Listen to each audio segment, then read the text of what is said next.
ഇന്ന് നമ്മുടെ ഗോൾ എന്താണെന്ന് വെച്ചാൽ റീറ്റെയിൽ സെക്ടർ ക്രാക്ക് ചെയ്യലാണ്. അതിനായിട്ട് നമ്മുടെ ഒപ്പം ഗസ്റ്റ് ആയിട്ടുള്ളത് സിയാവുദ്ദീൻ സാറാണ്.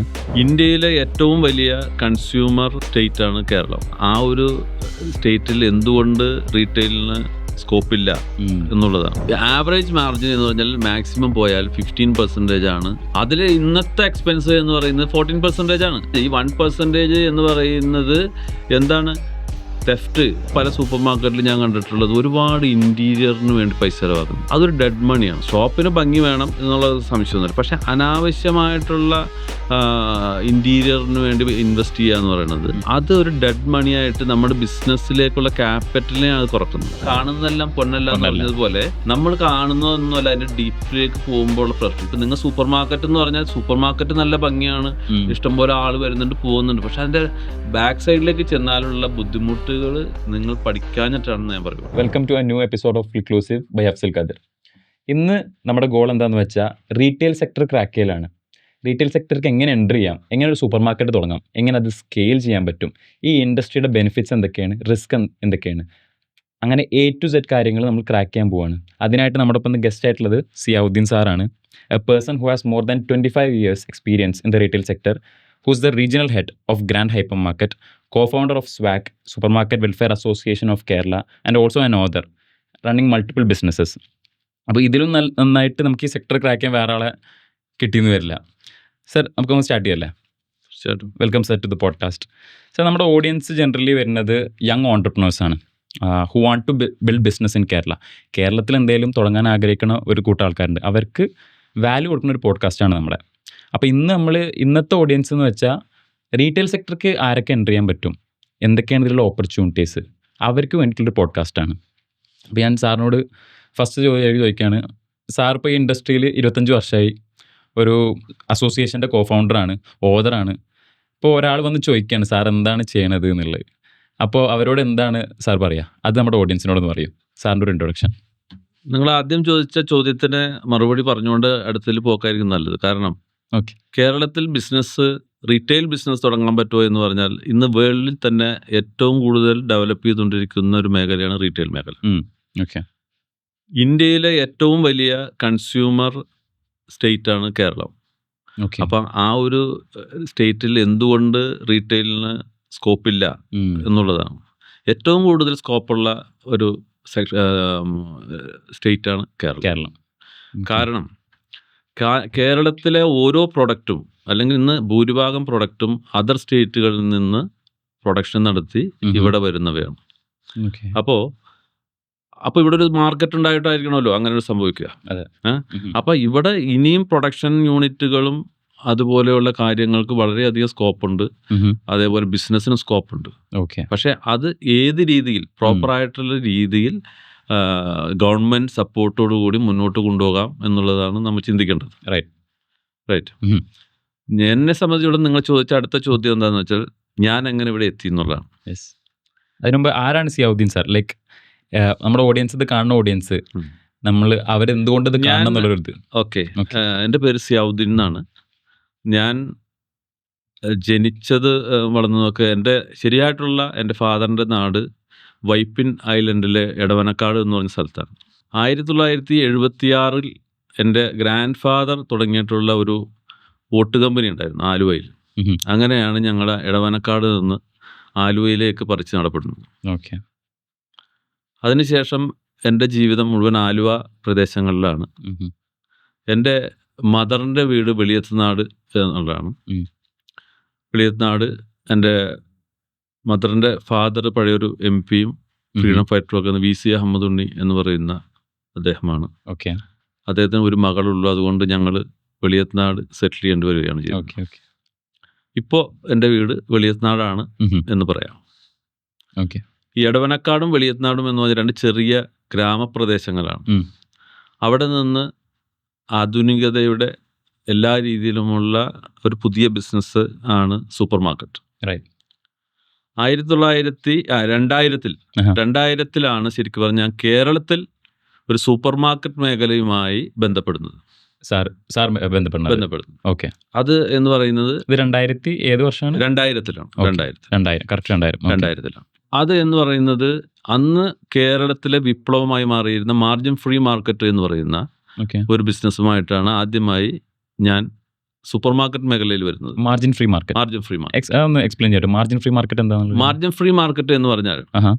അന്ന് കേരളത്തിലെ സംസ്കാരം എന്ത് പ്രൊഡക്റ്റ് ഉണ്ടെങ്കിലും MRPയിൽ മാത്രം വിൽക്കുന്ന ഒരു കാലഘട്ടത്തിൽ നിന്ന് MRPയിൽ കുറച്ച് സാധനങ്ങൾ വിൽക്കാമെന്ന് പറയുന്ന ഒരു റെവല്യൂഷനായിരുന്നു മാർജിൻ ഫ്രീ മാർക്കറ്റുകൾ കേരളത്തിൽ കൊണ്ടുവന്നത്. ഓക്കെ. അത് തിരുവനന്തപുരത്തുള്ള രവികുമാർ എന്ന് പറഞ്ഞ അദ്ദേഹമായിരുന്നു അതിൻ്റെ ഫൗണ്ടർ. ഓക്കെ.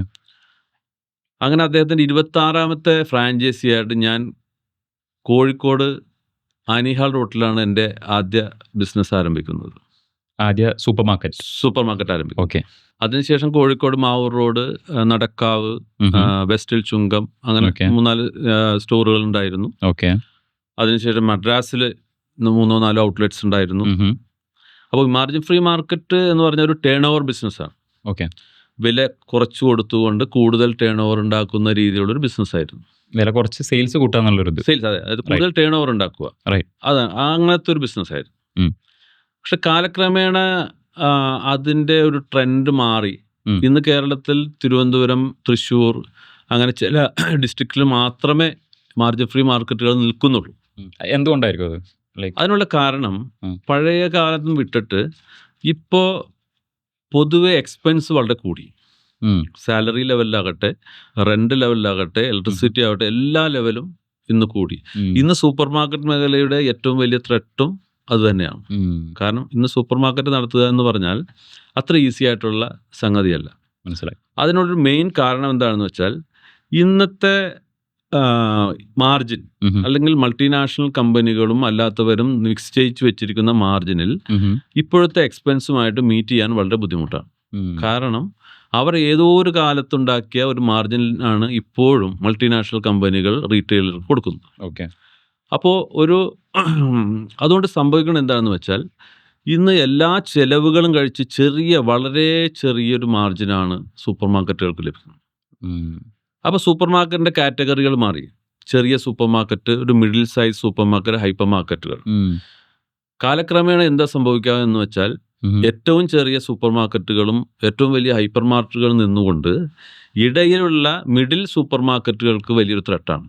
കാരണം അവർക്ക് ടേൺ ഓവറിലേക്ക് എത്താനും പറ്റില്ല, അല്ലെങ്കിൽ എക്സ്പെൻസിൽ കാര്യമായ കുറവ് വരുത്താനും പറ്റില്ല. അതുകൊണ്ട് എന്താ സംഭവിക്കുക എന്ന് വെച്ചാൽ അവർക്ക് നിലനിൽക്കാൻ പാടാണ്. ഈ ഇടയിലുള്ള സൂപ്പർ മാർക്കറ്റ് പുതുതായി ഇൻഡസ്ട്രിക്ക് വരുന്ന സൂപ്പർ മാർക്കറ്റ്, പുതിയ ഇൻഡസ്ട്രി അല്ലല്ല, ഇപ്പോൾ തന്നെ ഉണ്ട്, മാർക്കറ്റിലുണ്ട്. അവർ പലരും സ്ട്രഗിളിങ്ങിലാണ്. അതിന്റെ റീസൺ എന്താണെന്ന് വെച്ചാൽ ഇതാണ്, അവർക്ക് സ്റ്റാഫിനെ കുറക്കാൻ പറ്റില്ല. അതേസമയത്ത് അതിനുള്ള സെയിൽ ടേൺ ഓവർ ഒരു പരിധി കൂടുതൽ കൂട്ടാനും പറ്റില്ല. കാരണം അതിൻ്റെ സ്പേസിൻ്റെ പരിമിതികളുണ്ട്. പിന്നെ ഈ സ്റ്റാഫിനെ കുറക്കാനുള്ള ബുദ്ധിമുട്ടുകളുണ്ട്. അങ്ങനെ പല പരിമിതികൾ നിന്നുകൊണ്ടാണ് അവർ വർക്ക് ചെയ്യുന്നത്. അതേസമയം ചെറുതിലാണെങ്കിൽ 3-4 സ്റ്റാഫിനെ വെച്ച് അതിൻ്റെ ഓണർ ഇരുന്ന് കച്ചവടം ചെയ്യുകയാണെങ്കിൽ ഇന്ന് പ്രോഫിറ്റബിൾ ആക്കാം. അതേസമയം ഹൈപ്പർ മാർക്കറ്റ് ആകുമ്പോൾ പ്രൊഡക്റ്റുകൾ കൂട്ടി, മാർജിനുള്ള പ്രൊഡക്റ്റുകൾ കൂട്ടി പ്രോഫിറ്റ് ആക്കാം. മനസ്സിലായി. ഈ സ്ഥലപരിമിതി കൊണ്ട് ഇവർക്ക് ഈ മാർജിനുള്ള പ്രൊഡക്റ്റുകൾ ഒരു പരിധിയിൽ കൂടുതൽ കൂട്ടാൻ പറ്റില്ല. അതേ സമയത്ത് ഒരു അത്യാവശ്യം സ്പേസ് ഉള്ള ഒരു സ്ഥലത്ത് ഇത്രയും ആളുകളെങ്കിലും സ്റ്റാഫായിട്ട് അവിടെ വേണ്ടിവരും. അപ്പോൾ ഈ സ്റ്റാഫിന്റെ സാലറി സ്ട്രക്ചർ വളരെ കൂടി വന്നിരിക്കുകയാണ്. അപ്പോൾ ഇതെല്ലാം ഈ സൂപ്പർ മാർക്കറ്റ് മേഖലയുടെ വലിയൊരു ത്രെട്ടാണ്. മനസ്സിലായി. സർ, എനിക്ക് വേറെ ഡൗട്ട്. ഇപ്പോൾ നമ്മൾ ഹൈപ്പർ മാർക്കറ്റിനും സൂപ്പർ മാർക്കറ്റിനെ കുറിച്ച് പറഞ്ഞു. എൻ്റെ കുറേ ആയിട്ടുള്ള എനിക്കുള്ള ഡൗട്ടാണ്, സൂപ്പർ മാർക്കറ്റും ഹൈപ്പർ മാർക്കറ്റും തമ്മിലുള്ള ഡിഫറൻസ് എന്താ? സൈസ് വലുതാണ്, in terms of size, square feet hyper market വലുതാണ്. ഇതല്ലാതെ ഫംഗ്ഷൻ ചെയ്യുന്ന രീതിയിൽ എന്തെങ്കിലും ഡിഫറൻസ് ഉണ്ടോ സൂപ്പർ മാർക്കറ്റും ഹൈപ്പർ മാർക്കറ്റും? ഫംഗ്ഷൻ ചെയ്യുന്ന രീതിയിൽ ഈ സൂപ്പർ മാർക്കറ്റുകൾ എന്ന് പറയുന്നത് അതിൽ എല്ലാ പ്രൊഡക്റ്റും ആഡ് ചെയ്യാൻ കുറച്ച് പാടാണ്. കാരണം അതിൻ്റെ സ്പേസിൻ്റെ ഒരു ഇതാണ്, കുഴപ്പമാണ്, ബാരിയറുണ്ട്. അതേസമയത്ത് ഹൈപ്പർ മാർക്കറ്റുകൾ സ്പേഷ്യസ് ആയിരിക്കും. കുറേ പുതിയ പ്രൊഡക്ട്സ് കയറ്റാം, വെറൈറ്റി ഓഫ് പ്രൊഡക്ട്സ് കയറ്റാം. അങ്ങനെ ഒരുപാട് അഡ്വാൻറ്റേജസ് ഉണ്ട്. അതുപോലെ തന്നെ സൂപ്പർ മാർക്കറ്റിൽ നമ്മൾ സ്റ്റാഫിനെ അലോട്ട് ചെയ്യുന്ന പോലെ അല്ല ഹൈപ്പർ മാർക്കറ്റിൽ അലോട്ട് ചെയ്യുന്നത്. അതിനെ കാറ്റഗറൈസ് ചെയ്ത് തന്നെ അലോട്ട് ചെയ്യണം. കാരണം സൂപ്പർ മാർക്കറ്റ് ചിലപ്പോൾ കാറ്റഗറൈസ് ചെയ്തെടുക്കാൻ ചെറിയ സൂപ്പർ മാർക്കറ്റൊക്കെയാണ് പാടായിരിക്കും. അതായത് ഓരോ ഫുഡ്, നോൺ ഫുഡ്, റീപാക്ക്, ഫാൻവി, അല്ലെങ്കിൽ ഹൗസ് ഹോൾഡ്, അങ്ങനെ സെപ്പറേറ്റ് ചെയ്തിട്ട് നമുക്ക് സെപ്പറേറ്റ് ചെയ്യാം. പക്ഷേ അത് സൂപ്പർ മാർക്കറ്റ് ചിലപ്പോൾ പ്രാക്ടിക്കൽ ആകില്ല. കാരണം ലിമിറ്റഡ് ആയിട്ടുള്ള സ്റ്റാഫ്, അവരെ വെച്ചുകൊണ്ട് ഈ ഓരോ കാറ്റഗറിയും ഓടിക്കുക എന്ന് വെച്ചാൽ വളരെ ബുദ്ധിമുട്ട്. അത് ഹൈപ്പർ മാർക്കറ്റിൽ അത് പ്രാക്ടിക്കൽ ആയിരിക്കും. മനസ്സിലായി. അപ്പോൾ നമ്മൾ ഒന്ന് റൗണ്ട് ചെയ്ത് പറയുകയാണെങ്കിൽ ഹൈപ്പർ മാർക്കറ്റിൽ കുറേ സെഗ്മെന്റ്സ് ഉണ്ട് സൂപ്പർ മാർക്കറ്റിനേക്കാൾ. ഉണ്ടാവും. ഇപ്പോൾ ലൈക്ക് ഡിറ്റർജൻറ്റായിട്ട് സെപ്പറേറ്റ് സെക്ഷൻ ഉണ്ടാവും, ഫുഡിനായിട്ട് സെപ്പറേറ്റ് സെക്ഷൻ, അങ്ങനെ കുറേ സെക്ഷൻ ഉള്ളതുകൊണ്ട് അതിന് സെപ്പറേറ്റ് സ്റ്റാഫ്സ് വേണം. സെപ്പറേറ്റ് സ്റ്റാഫ്സ് ഉള്ളതുകൊണ്ട് അങ്ങനെ കംപ്ലീറ്റ് ഓപ്പറേഷൻസ് ഡിഫറെൻ്റ് ആവും എന്നുള്ള രീതിയിൽ. അതേപോലെ തന്നെ ഹൈപ്പർ മാർക്കറ്റിൽ ഉണ്ടാവുക എന്ന് വെച്ചാൽ ഹൈപ്പർ മാർക്കറ്റും അതിൻ്റെ സൈസും സെയിലും വെച്ചിട്ട് കമ്പനി സപ്പോർട്ട്, പ്രൊമോട്ടേഴ്സിന് വെച്ചുള്ള സപ്പോർട്ടും കിട്ടും. അതേസമയത്ത് ചെറിയ സൂപ്പർ മാർക്കറ്റുകളിൽ അങ്ങനെ കിട്ടിക്കൊള്ളണമെന്നില്ല. സർ, നമ്മൾ സൂപ്പർ മാർക്കറ്റിൻ്റെ കാര്യം പറഞ്ഞു. അപ്പോൾ ലൈക്ക് ഇനിയും ഇത് ഗ്രോ ചെയ്യാൻ ചാൻസ് ഉണ്ടോ സൂപ്പർ മാർക്കറ്റ് മേഖല? സൂപ്പർ മാർക്കറ്റ് മേഖല ഗ്രോ ചെയ്യാൻ ചാൻസ് ഉണ്ട്. പക്ഷേ ഇന്നത്തെ പ്രശ്നം എന്ന് വെച്ചാൽ നമ്മുടെ കോവിഡ് കാലത്ത് നമുക്ക് കേരളത്തിൽ തുറന്ന് പ്രവർത്തിക്കാവുന്ന ഏക വ്യാപാരം എന്ന് പറയുന്നത് സൂപ്പർ മാർക്കറ്റുകളായിരുന്നു. അതിനെ കണ്ടുകൊണ്ട് ഒരുപാട് ആളുകൾ ഈ സൂപ്പർ മാർക്കറ്റ് മേഖലയിലേക്ക് വന്നു. എന്നാൽ ആ സൂപ്പർ മാർക്കറ്റ് നടത്തുന്നത് എങ്ങനെ, അല്ലെങ്കിൽ അതിന്റെ പ്രാക്ടിക്കാലിറ്റി, അല്ലെങ്കിൽ അതിന്റെ ഏരിയ, ഇതൊന്നും നോക്കാതെ അവർ സൂപ്പർ മാർക്കറ്റുകൾ തുടങ്ങി. അനവധി സൂപ്പർ മാർക്കറ്റ് തുടങ്ങുകയും ഒരുപാട് സൂപ്പർ മാർക്കറ്റിൽ അടച്ചു പോവുകയും ചെയ്തിട്ടുണ്ട്. കോവിഡ് ടൈമിൽ കുറെ സൂപ്പർ മാർക്കറ്റ് ഓപ്പൺ ചെയ്തിട്ടുണ്ട്. തീർച്ചയായിട്ടും. ഓക്കെ. പിന്നെ ഗൾഫിൽ നിന്ന് വരുന്നവരുടെ ഒരു വലിയ സ്വപ്നമാണ് സൂപ്പർ മാർക്കറ്റ് തുടങ്ങുക എന്നുള്ളത്. ഒരു ചെറിയ ഗ്രാമത്തിലാവട്ടെ, ചെറിയ ടൗണിലാവട്ടെ, അവിടെ വളരെ ഭംഗിയായി അല്ലെങ്കിൽ അത്യാവശ്യം സൈസിൽ ഒരു സൂപ്പർ മാർക്കറ്റ് തുടങ്ങും. പക്ഷെ ആ സൂപ്പർ മാർക്കറ്റിലെ എന്തെല്ലാം ത്രെട്ടുകളാണ് ഉള്ളതെന്ന് പഠിക്കാതെ അവർ തുടങ്ങുന്നതുകൊണ്ട് ആദ്യത്തെ 3-4 വർഷം അതിൻ്റെ ബുദ്ധിമുട്ട് അറിയില്ല. എന്നാൽ 4ാമത്തെ വർഷം തൊട്ട് അവർ ഇതിൻ്റെ ഫിനാൻഷ്യൽ സൈഡാവട്ടെ അല്ലാത്ത സൈഡിലുള്ള ബുദ്ധിമുട്ടുകൾ അറിഞ്ഞു തുടങ്ങും. അതിനുശേഷം അവർക്ക് എന്താ സംഭവിക്കുക എന്ന് വെച്ചാൽ ഇത് അടക്കാൻ പറ്റില്ല. കാരണം അവരുടെ കയ്യിലിരിക്കുന്ന സ്റ്റോക്കിനേക്കാൾ കൂടുതലായിരിക്കും ലൈബിലിറ്റി. മനസ്സിലായി. ഷോപ്പ് അടച്ചു പോയാൽ വീട്ടിലിരിക്കാൻ പറ്റില്ല. ആ സ്ഥിതിയിലേക്ക് ഇന്ന് കേരളത്തിൽ 4000-ഓളം സൂപ്പർ മാർക്കറ്റ് ഉണ്ടെങ്കിൽ അതിൽ ഒരുപാട് സൂപ്പർ മാർക്കറ്റുകൾ നിവൃത്തിയില്ലാതെ കൊണ്ടു നടക്കുന്ന ഒരുപാട് സൂപ്പർ മാർക്കറ്റുകളുണ്ട്. ഞങ്ങളുടെ ഈ അസോസിയേഷൻ ഇടപെട്ട് പല കാര്യങ്ങൾ സംസാരിക്കുമ്പോൾ ഓരോരുത്തരുടെയും പൾസും അവരുടെ മുന്നോട്ടുള്ള പോക്കും നമുക്ക് മനസ്സിലാക്കിക്കൊണ്ടാണ് പറയുന്നത്. ഇന്നൊരു 100 സൂപ്പർ മാർക്കറ്റ് ഉണ്ടെങ്കിൽ അതിൽ 50% സൂപ്പർ മാർക്കറ്റുകളും നഷ്ടത്തിലാണ്. 50% നഷ്ടത്തിലാണ്. ഓക്കെ. ഒരു 25% നഷ്ടവുമില്ല, ലാഭവുമില്ല, നോ പ്രോഫിറ്റ് ആൻഡ് ലോസ് ഇങ്ങനെ തട്ടിമുട്ടി പോകുന്നു. 25% സൂപ്പർ മാർക്കറ്റ് പ്രോഫിറ്റിലുമാണ്. അപ്പൊ ഇത് എന്തുകൊണ്ട് സംഭവിക്കുന്നു എന്ന് പറഞ്ഞാൽ ഇവിടെ ലഭിക്കുന്ന അല്ലെങ്കിൽ കമ്പനികൾ നൽകുന്ന മാർജിൻ ഒരു വലിയൊരു ഇഷ്യൂ ആണ്. മാർജിൻ അവരും കമ്പനിയും അവരുടെ കാൽക്കുലേഷനിൽ തരുന്നതായിരിക്കാം. പക്ഷേ ഈ കഴിഞ്ഞ കാലങ്ങളിൽ നിന്ന് വിട്ട് ഇപ്പോഴത്തെ കാലത്തേക്ക് വന്നപ്പോൾ എന്ത് സംഭവിച്ചു? ചെലവുകൾ കൂടി, അതനുസരിച്ചിട്ടുള്ള മാർജിൻ വരുന്നില്ല. പിന്നെ ഹെവി കോമ്പറ്റീഷൻ, അൺഹെൽത്തി കോമ്പറ്റീഷൻ ഈ മേഖലയെ തകർക്കുന്ന ഒന്നാണ്. കാരണം വാങ്ങിയതിനേക്കാൾ വളരെ വില കുറച്ചു കൊടുക്കുക, തൊട്ടടുത്ത ഷോപ്പിനെ മത്സരിക്കാൻ വേണ്ടി ചെയ്യുക, കസ്റ്റമർ അക്വിസിഷന് വേണ്ടി അത്തരത്തിലുള്ള കാര്യങ്ങളെല്ലാം ചെയ്യുമ്പോൾ ഇതിന്റെ മാർജിൻ കുറഞ്ഞു പോകും. അത് നമ്മുടെ നിലനിൽപ്പിനെ ബാധിക്കുമെന്നുള്ളത് സൂപ്പർ മാർക്കറ്റുകാരൻ അറിഞ്ഞു വരുന്നത് കുറച്ച് കഴിഞ്ഞിട്ടാണ്. മനസ്സിലായി. കാരണം നമ്മുടെ സ്ഥാപനം റണ്ണിങ് ബിസിനസ്സാണ്. അത് കൊണ്ടു നടക്കാനുള്ള ഇൻകം ഇല്ലെങ്കിൽ അത് ലോസിലാവുമല്ലോ. അതെ സർ, നമ്മുടെ കോവിഡിന്റെ ശേഷം ഒരു ബൂം വന്നൊരു ഇൻഡസ്ട്രിയാണ് quick commerce. Blinkit, Zepto, Instamart എല്ലാതും. ഇപ്പോൾ എൻ്റെ കേസ് എടുക്കുകയാണെങ്കിൽ ഞങ്ങൾ ഡെയിലി ഇൻസ്റ്റാമാർട്ടും സെപ്റ്റോ ചെയ്യുന്ന ആൾക്കാരാണ്. വളരെ അപൂർവം മാത്രമേ ഞങ്ങൾ സൂപ്പർ മാർക്കറ്റിലേക്ക് പോകാറ്. ഇന്നത്തെ ഒരു കാലത്ത് ഭയങ്കര കൺവീനിയൻ്റ് ആണ് അത്. ഇപ്പോൾ ഒരു 8 മിനിറ്റ് കൊണ്ട് 10 മിനിറ്റ് കൊണ്ട് നമുക്കൊരു ക്വിക്ക് കൊമേഴ്സ് പ്രൊഡക്ട്സ് നമ്മൾ ഓർഡർ ചെയ്ത് എത്തും. ഇത് എത്രത്തോളം സൂപ്പർ മാർക്കറ്റ്സിനും ഹൈപ്പർ മാർക്കറ്റ്സിനും എഫക്ട് ചെയ്തിരിക്കണം ഈ ക്വിക്ക് കൊമേഴ്സിൻ്റെ ബൂം? ക്വിക്ക് കൊമേഴ്സിൻ്റെ ബൂം എന്ന് പറഞ്ഞാൽ എത്രത്തോളം എന്ന് പറയാൻ പറ്റില്ല. വളരെ കാര്യമായിട്ട് തന്നെ എഫക്ട് ചെയ്തിട്ടുള്ളൊരു സംഗതിയാണ്. കാരണം ഇന്ന് പൈസേനേക്കാൾ കൂടുതൽ അല്ലെങ്കിൽ സ്പെൻഡ് ചെയ്യുന്നതിന് കൂടുതൽ വാല്യൂ ടൈമിന് കൊടുക്കുന്ന ഒരു കാലഘട്ടമാണ്. അതെ. പണ്ട് ഞാൻ പറഞ്ഞില്ലേ, മാർജിൻ ഫ്രീ മാർക്കറ്റുകളിൽ എനിക്ക് ഓർമ്മയുണ്ട്, എൻ്റെ സ്റ്റോറിലൊക്കെ 35-40 പേര് ക്യൂ നിന്ന് സാധനങ്ങൾ വാങ്ങാൻ നിന്നിരുന്നൊരു കാലഘട്ടം ഉണ്ടായിരുന്നു. ഇന്ന് എൻ്റെ സ്റ്റോറിൽ 5 പേരായാലും അടുത്ത കസ്റ്റമർ പ്രശ്നം ഉണ്ടാക്കും. എത്രയും വേഗം ബില്ലടിച്ച് കസ്റ്റമറെ പുറത്തു വിടാന്നുള്ളതാണ് ഇപ്പോഴത്തെ, അതായത് കസ്റ്റമർ കെയർ വർദ്ധിപ്പിച്ചുകൊണ്ട് കസ്റ്റമറെ ഹാപ്പി ആയിട്ട് എത്രയും വേഗം ഷോപ്പിനകത്ത് പുറത്തു വിടുന്നതാണ് കസ്റ്റമർക്ക് ഇഷ്ടം. അതെ. അതുകൊണ്ട് അത് ഇഷ്ടപ്പെടുന്ന ഒരു കൾച്ചറിൽ നിന്ന് 10 മിനിറ്റിൽ വീട്ടിലെത്തും എന്ന് തോന്നിക്കുന്ന രീതിയിൽ അല്ലെങ്കിൽ തോന്നുന്ന രീതിയിൽ ആളുകൾ ചിന്തിച്ചു തുടങ്ങും. ചിന്തിക്കുന്നതിൽ തെറ്റ് പറയാൻ പറ്റൂല. മനസ്സിലായി. കാരണം ഒരു വീട്ടിലിരുന്ന് ഫോണിൽ 2 ബട്ടൺ അമർത്തിയാൽ എനിക്ക് ചെയ്യാം. ആവശ്യമുള്ള സാധനം എൻ്റെ വീടിൻ്റെ മുന്നിലെത്തുമെങ്കിൽ ആളുകൾ അതിലേക്ക് പോകുന്നുണ്ട്. പക്ഷേ അത് സൂപ്പർ മാർക്കറ്റ് മേഖലയെ കാര്യമായി ബാധിച്ചിട്ടുണ്ട്. കാരണം അതിന് നമ്മൾ ചെയ്തുകൊണ്ടിരിക്കുന്നത് നമ്മളുടെ കസ്റ്റമറെ നമ്മളുടേതാക്കി മാറ്റാനുള്ള ഒരു പ്രയത്നം. അതായത് കസ്റ്റമർ കെയർ കൂട്ടുക. നമ്മുടെ ഷോപ്പിൽ വരുന്ന കസ്റ്റമർക്ക് നല്ല സർവീസ്, നല്ല പെരുമാറ്റം, നല്ല എക്സ്പീരിയൻസ് കൊടുത്താൽ ആ കസ്റ്റമർ നമ്മുടെ കൂടെ നിൽക്കും. പിന്നെ ക്വാളിറ്റി പ്രൊഡക്ട്സ്, അത് ഇമ്പോർട്ടൻ്റ് ആണ്. നമ്മൾ കൊടുക്കുന്ന പ്രൊഡക്റ്റ് ക്വാളിറ്റി ഉള്ളതായിരിക്കണം. അത് ആ ക്വാളിറ്റിയിലായിരിക്കില്ല ചിലപ്പോൾ ക്വിക്കോമേഴ്സിൽ സപ്ലൈ ചെയ്യുന്നത്. അപ്പം നമ്മളുടെ പ്രൊഡക്റ്റിന് നമുക്ക് തന്നെ ഒരു ഗ്യാരണ്ടി വേണം. ക്വാളിറ്റി ഉള്ള പ്രൊഡക്റ്റാണ് നമ്മൾ കൊടുക്കുന്നത്, നല്ല സർവീസ് നമ്മൾ കൊടുക്കുന്നുണ്ട് എന്ന് നമ്മൾ സ്വയം വിലയിരുത്തിയാൽ ഈ ക്വിക്കോമേഴ്സിനെ ഒരു പരിധി വരെ, മുഴുവനെന്ന് പറയാൻ പറ്റില്ല, ഒരു പരിധി വരെ നമുക്ക് കൺട്രോൾ ചെയ്യാം. അതുപോലെ നമുക്ക് തുടങ്ങാലോ ഈ ക്വിക്കോമേഴ്സിന്റെ ഒരു അത്രയും ഫാസ്റ്റ് അല്ലെങ്കിലും നമുക്കും സോഷ്യൽ മീഡിയയിലൂടെയും അല്ലാതെയും ഹോം ഡെലിവറി സിസ്റ്റം ആരംഭിക്കാമല്ലോ. എല്ലാവരും തന്നെ അത് ചെയ്യണം. കാരണം അത് ചെയ്താൽ മാത്രമേ ഇനിയത്തെ കാലത്ത് നിലനിൽപ്പുള്ളൂ. കാരണം ഈ ക്വിക്കോമേഴ്സിന്റെ ഏറ്റവും കൂടുതൽ പ്രസക്തി വരുന്നത് ബാംഗ്ലൂർ പോലെയുള്ള അല്ലെങ്കിൽ മദ്രാസ് പോലെയുള്ള ഡൽഹി പോലെയുള്ള വലിയ സിറ്റികളിലാണ്. അവിടെ ഒരു കാർ എടുത്ത് അല്ലെങ്കിൽ ഒരു ബൈക്ക് എടുത്ത് ഒരു സൂപ്പർ മാർക്കറ്റിൽ പോയി അവിടെ പാർക്കിംഗ് കിട്ടുമെന്ന് അറിയില്ല. പിന്നെ ബ്ലോക്കിൽ കിടന്ന് മണിക്കൂറുകൾ കളയണം. അപ്പൊ അത്തരത്തിലുള്ള ബ്ലോക്കും തിരക്കുമുള്ള സിറ്റികളിൽ ഇതിനൊന്നും പോകാതെ അവരുടെ വീടിന്റെ മുന്നിൽ അല്ലെങ്കിൽ നമ്മുടെ ഡോറിന്റെ മുന്നിൽ ഇത് പ്രൊഡക്റ്റ് കിട്ടുമെന്ന് പറഞ്ഞാൽ ഓട്ടോമാറ്റിക്കായിട്ട് ആളുകളിൽ നമ്മളിവിടെ വന്നു തുടങ്ങുന്നുള്ളൂ. എങ്കിൽ ഫ്യൂച്ചറിൽ ഇത് കുറെ കൂടി ശക്തമാകാൻ ചാൻസ് ഉണ്ട്. ഇന്ന് കേരളത്തിലെ ക്വിക്കോമേഴ്സ് ഒന്നും തന്നെ പ്രോഫിറ്റിലാണെന്ന് എനിക്ക് തോന്നിയിട്ടില്ല.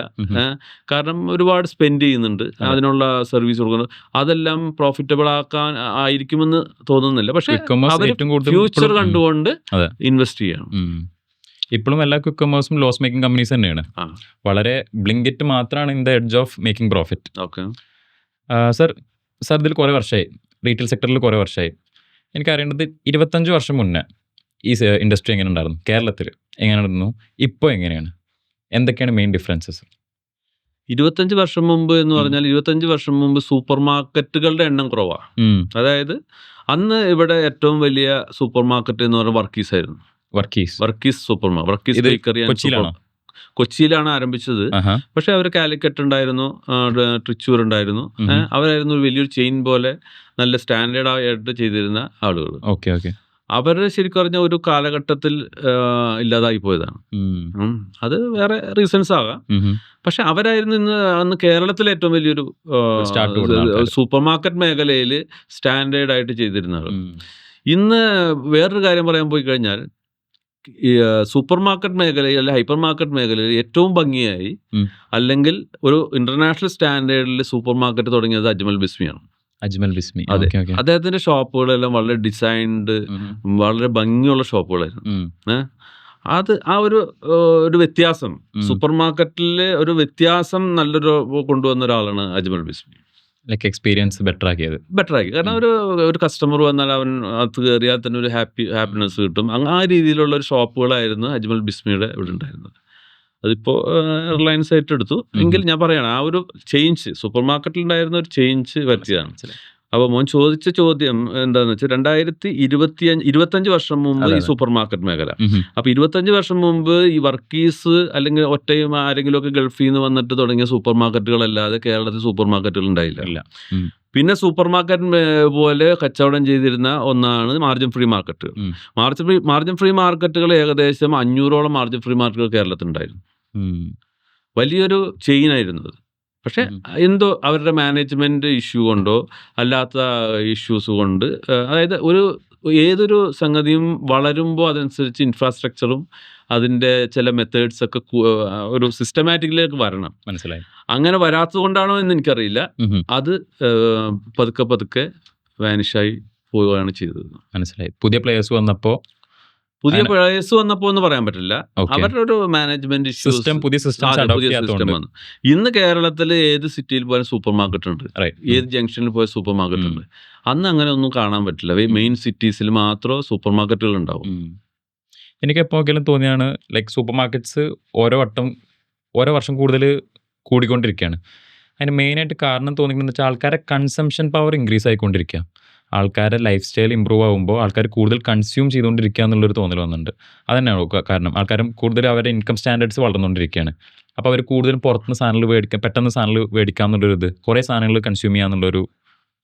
അല്ല, കൺസ്യൂം എന്നുള്ളത് നമ്മുടെ കേരളത്തിൽ ഞാൻ പറഞ്ഞില്ലേ, ഒരു കൺസ്യൂം ചെയ്യുന്ന ഒരു ഹാബിറ്റുള്ള ആളുകളാണ്. ഓക്കെ. സൂപ്പർ മാർക്കറ്റുകൾ കൂടുന്നത് അതുകൊണ്ടാണെന്ന് പറയാൻ പറ്റില്ല. ഓക്കെ. കാരണം സൂപ്പർ മാർക്കറ്റുകൾ ഇപ്പോൾ എന്ന് വെച്ചാൽ എല്ലാവർക്കും ഒരു സ്റ്റാൻഡേർഡ് ബിസിനസ് ആണ്. എന്നാൽ അതിന്റെ പുറകിലെ ബുദ്ധിമുട്ട് 24 മണിക്കൂറും പണിയെടുക്കുന്ന ഒരു വിഭാഗമാണ് സൂപ്പർ മാർക്കറ്റുകാർ. അതെ അതെ.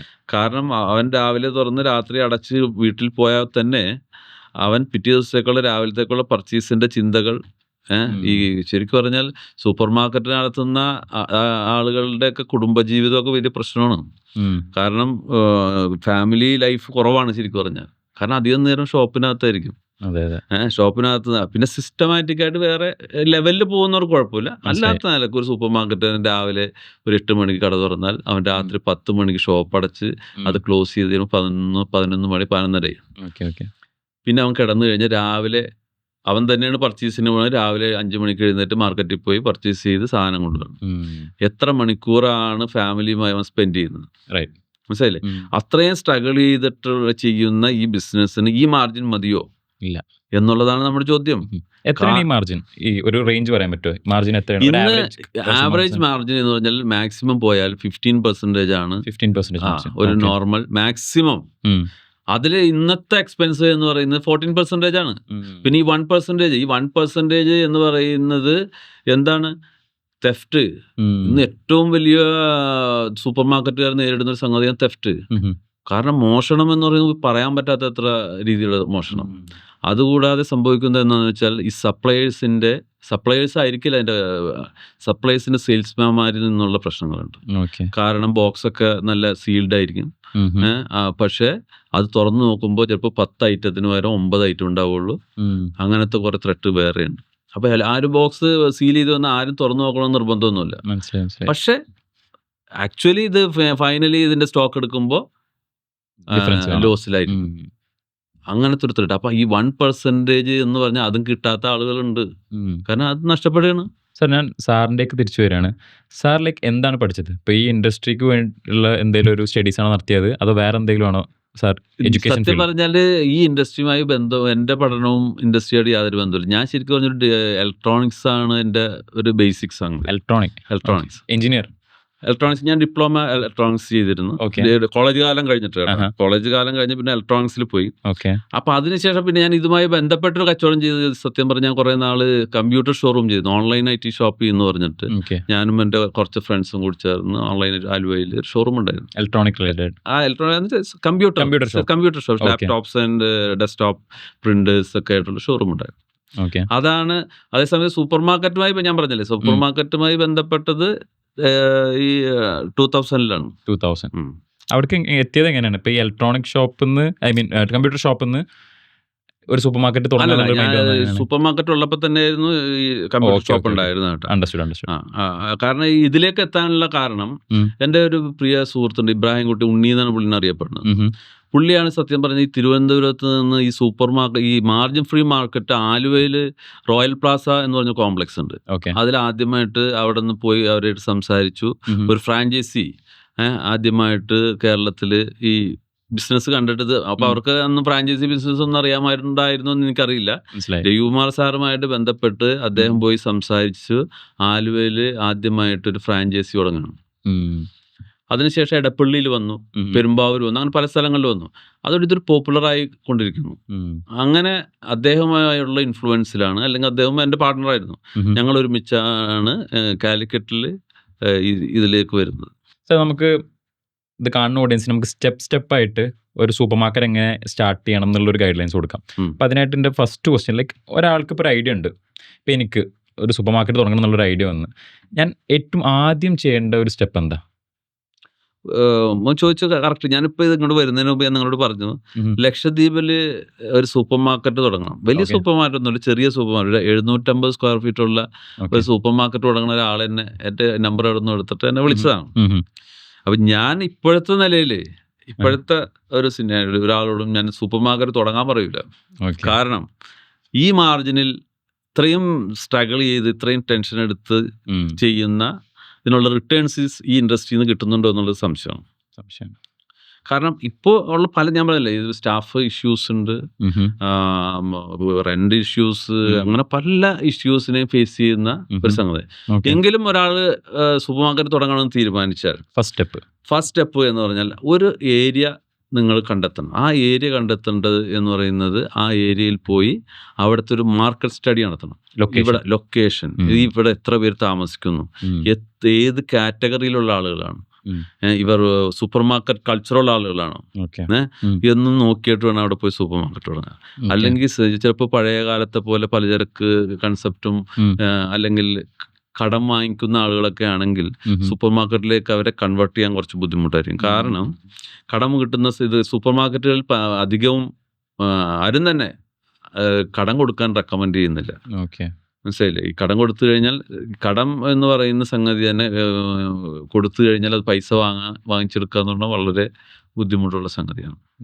Credit system. സർ, അപ്പോൾ ലൊക്കേഷനാണ് ദ നമ്പർ 1 തിങ്. അതെ, ലൊക്കേഷൻ എവിടെ വേണം എന്നാണ് ഫസ്റ്റ് ഒരാൾ തീരുമാനിക്കേണ്ടത്. എത്ര ക്യാപിറ്റൽ വേണ്ടി വരും? ഇപ്പോൾ ഒരു ആവറേജ് സൂപ്പർ മാർക്കറ്റ് എത്ര സ്ക്വയർ ഫീറ്റ് വേണം? ഒരു standard size super market. Standard size ഉദ്ദേശിക്കുന്നത് എന്താണ് നിങ്ങൾ ഉദ്ദേശിക്കുന്നത്? കാരണം ഇത് പല രീതിയിൽ തുടങ്ങാം. 1000 സ്ക്വയർ ഫീറ്റ് തുടങ്ങാം, 2000 സ്ക്വയർ ഫീറ്റ് തുടങ്ങാം, 3000 തുടങ്ങാം, അങ്ങനെ തുടങ്ങാം. ഒരു ഏരിയ, ഞാൻ പറഞ്ഞില്ല, ആദ്യം പറഞ്ഞത് ഏരിയനെ പഠിക്കുക. ആ ഏരിയയിലെ ആളുകൾ അല്ലെങ്കിൽ അവിടുത്തെ ജനങ്ങൾക്ക് എത്രത്തോളം പൊട്ടൻഷ്യൽ ഉണ്ടോ അതനുസരിച്ചായിരിക്കണം ആ സൂപ്പർ മാർക്കറ്റിന്റെ സൈസ്. മനസ്സിലായില്ലേ? വലിയ പൊട്ടൻഷ്യൽ ഉള്ളിടത്ത് ചെറിയ സൂപ്പർ മാർക്കറ്റ് തുടങ്ങി സക്സസ് ആയിക്കൊള്ളണമെന്നില്ല. അതേ സമയത്ത് വളരെ കുറഞ്ഞ സ്ഥലത്ത് കൊണ്ടുപോയിട്ട് വലിയൊരു സൂപ്പർ മാർക്കറ്റ് തുടങ്ങിയാലും സക്സസ് ആയിക്കൊള്ളണമെന്നില്ല. പക്ഷേ ഒരു ആവറേജ് സൂപ്പർ മാർക്കറ്റ് എന്ന് പറഞ്ഞാൽ മിനിമം ഒരു 3000 സ്ക്വയർ ഫീറ്റ് എങ്കിലും ഉണ്ടെങ്കിൽ അത്യാവശ്യം ഭംഗിയായിട്ട് സെറ്റ് ചെയ്യാൻ പറ്റും. 3000 സ്ക്വയർ ഫീറ്റ്. ഒരു 3000 സ്ക്വയർ ഫീറ്റുള്ള സൂപ്പർ മാർക്കറ്റ് സ്റ്റാർട്ട് ചെയ്യണമെങ്കിൽ ഒരാൾ എത്ര ക്യാപിറ്റൽ കാണണം? അത് ഡിപ്പെൻസ് ആണ്. എങ്കിലും ഒരു മിനിമം അയാളുടെ സ്റ്റോക്ക് ഉൾപ്പെടെ ഒരു 40 to 50 lakhs കാണേണ്ടി വരും ഇപ്പോഴത്തെ ഇതിൽ വെച്ചിട്ട്. കാരണം സ്റ്റോക്ക്, അവിടുത്തെ റാക്ക് സിസ്റ്റം, ഇന്റീരിയർ സിസ്റ്റം ഒക്കെ ഉണ്ടല്ലോ. പിന്നെ ഒരാൾ സൂപ്പർ മാർക്കറ്റ് തുടങ്ങുമ്പോൾ പല സൂപ്പർ മാർക്കറ്റിൽ ഞാൻ കണ്ടിട്ടുള്ളത് ഒരുപാട് ഇന്റീരിയറിന് വേണ്ടി പൈസ ചെലവാക്കുന്നു. അതൊരു ഡെഡ് മണിയാണ്. ഷോപ്പിന് ഭംഗി വേണം എന്നുള്ളത് സംശയമൊന്നുമില്ല. പക്ഷെ അനാവശ്യമായിട്ടുള്ള ഇന്റീരിയറിന് വേണ്ടി ഇൻവെസ്റ്റ് ചെയ്യുക എന്ന് പറയുന്നത് അത് ഒരു ഡെഡ് മണിയായിട്ട് നമ്മുടെ ബിസിനസ്സിലേക്കുള്ള ക്യാപിറ്റലിനെ അത് കുറക്കുന്നത്. ഒരാൾ ഇന്റീരിയർ ബെറ്റർ ആക്കുമ്പോൾ, നമ്മൾ സാർ നേരത്തെ പറഞ്ഞിരുന്നു, നല്ലൊരു എക്സ്പീരിയൻസ് കൊടുത്തപ്പോഴാണ് ഇവിടെ കേരളത്തിലൊരു ബൂം വന്ന്. അതെ, തീർച്ചയായിട്ടും എക്സ്പീരിയൻസ് കൊടുക്കണം. ഭംഗി വേണമെന്നല്ല ഞാൻ പറഞ്ഞത്. അനാവശ്യമായിട്ട് ഞാൻ ചില സൂപ്പർ മാർക്കറ്റുകൾ ഒരു വുഡൻ വർക്ക് ചെയ്ത് വെച്ചാണ്. വുഡൻ വർക്ക് ഒന്നും ഇതിൽ, അതേസമയത്ത് ഭംഗി വരുത്താനായിട്ട് നമ്മൾ കുറഞ്ഞ ചെലവ് ചെയ്യാവുന്ന ഒരുപാട് കാര്യങ്ങൾ സൂപ്പർ മാർക്കറ്റുകളിൽ, ഫോം ബോർഡുകളിൽ വർക്ക് ചെയ്യാം, പിക്ചേഴ്സ് കൊടുക്കാം.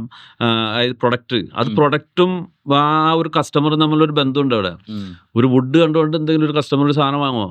നമ്മളുടെ ബിസിനസ്സും നമ്മളുടെ അകത്ത് വെച്ചിരിക്കുന്ന ആ ഡിസ്പ്ലേയും തമ്മിൽ ഇമ്പോർട്ടൻ്റ് ആണ്.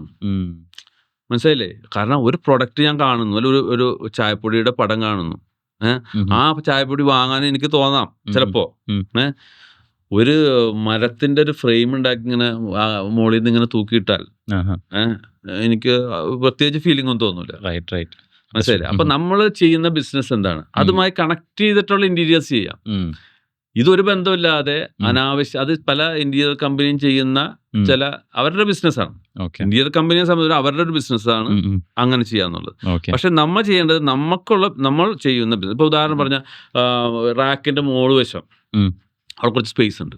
ആ സ്പേസിൽ നിങ്ങൾക്ക് ഒരു ലൈറ്റ് ബോർഡ് കൊടുത്തോ. ഒരു പ്രൊഡക്റ്റിന്റെ ഇപ്പോൾ പല കമ്പനിയും ഡിസ്പ്ലേ തരുന്നുണ്ട്. അതിന് ഡിസ്പ്ലേ എമൗണ്ട് ആയിട്ട് നമ്മളുടെ ഒരു അതർ ഇൻകം ആയിട്ട് നമുക്ക് കിട്ടാവുന്ന ഒരു സംഗതിയാണ്. അതിൽ തെറ്റില്ല. അതേസമയത്ത് അവിടെ പോയി കുറെ പാനൽ ചെയ്ത് കളഞ്ഞിട്ട് വലിയ കാര്യമുണ്ടോ? ഇല്ല.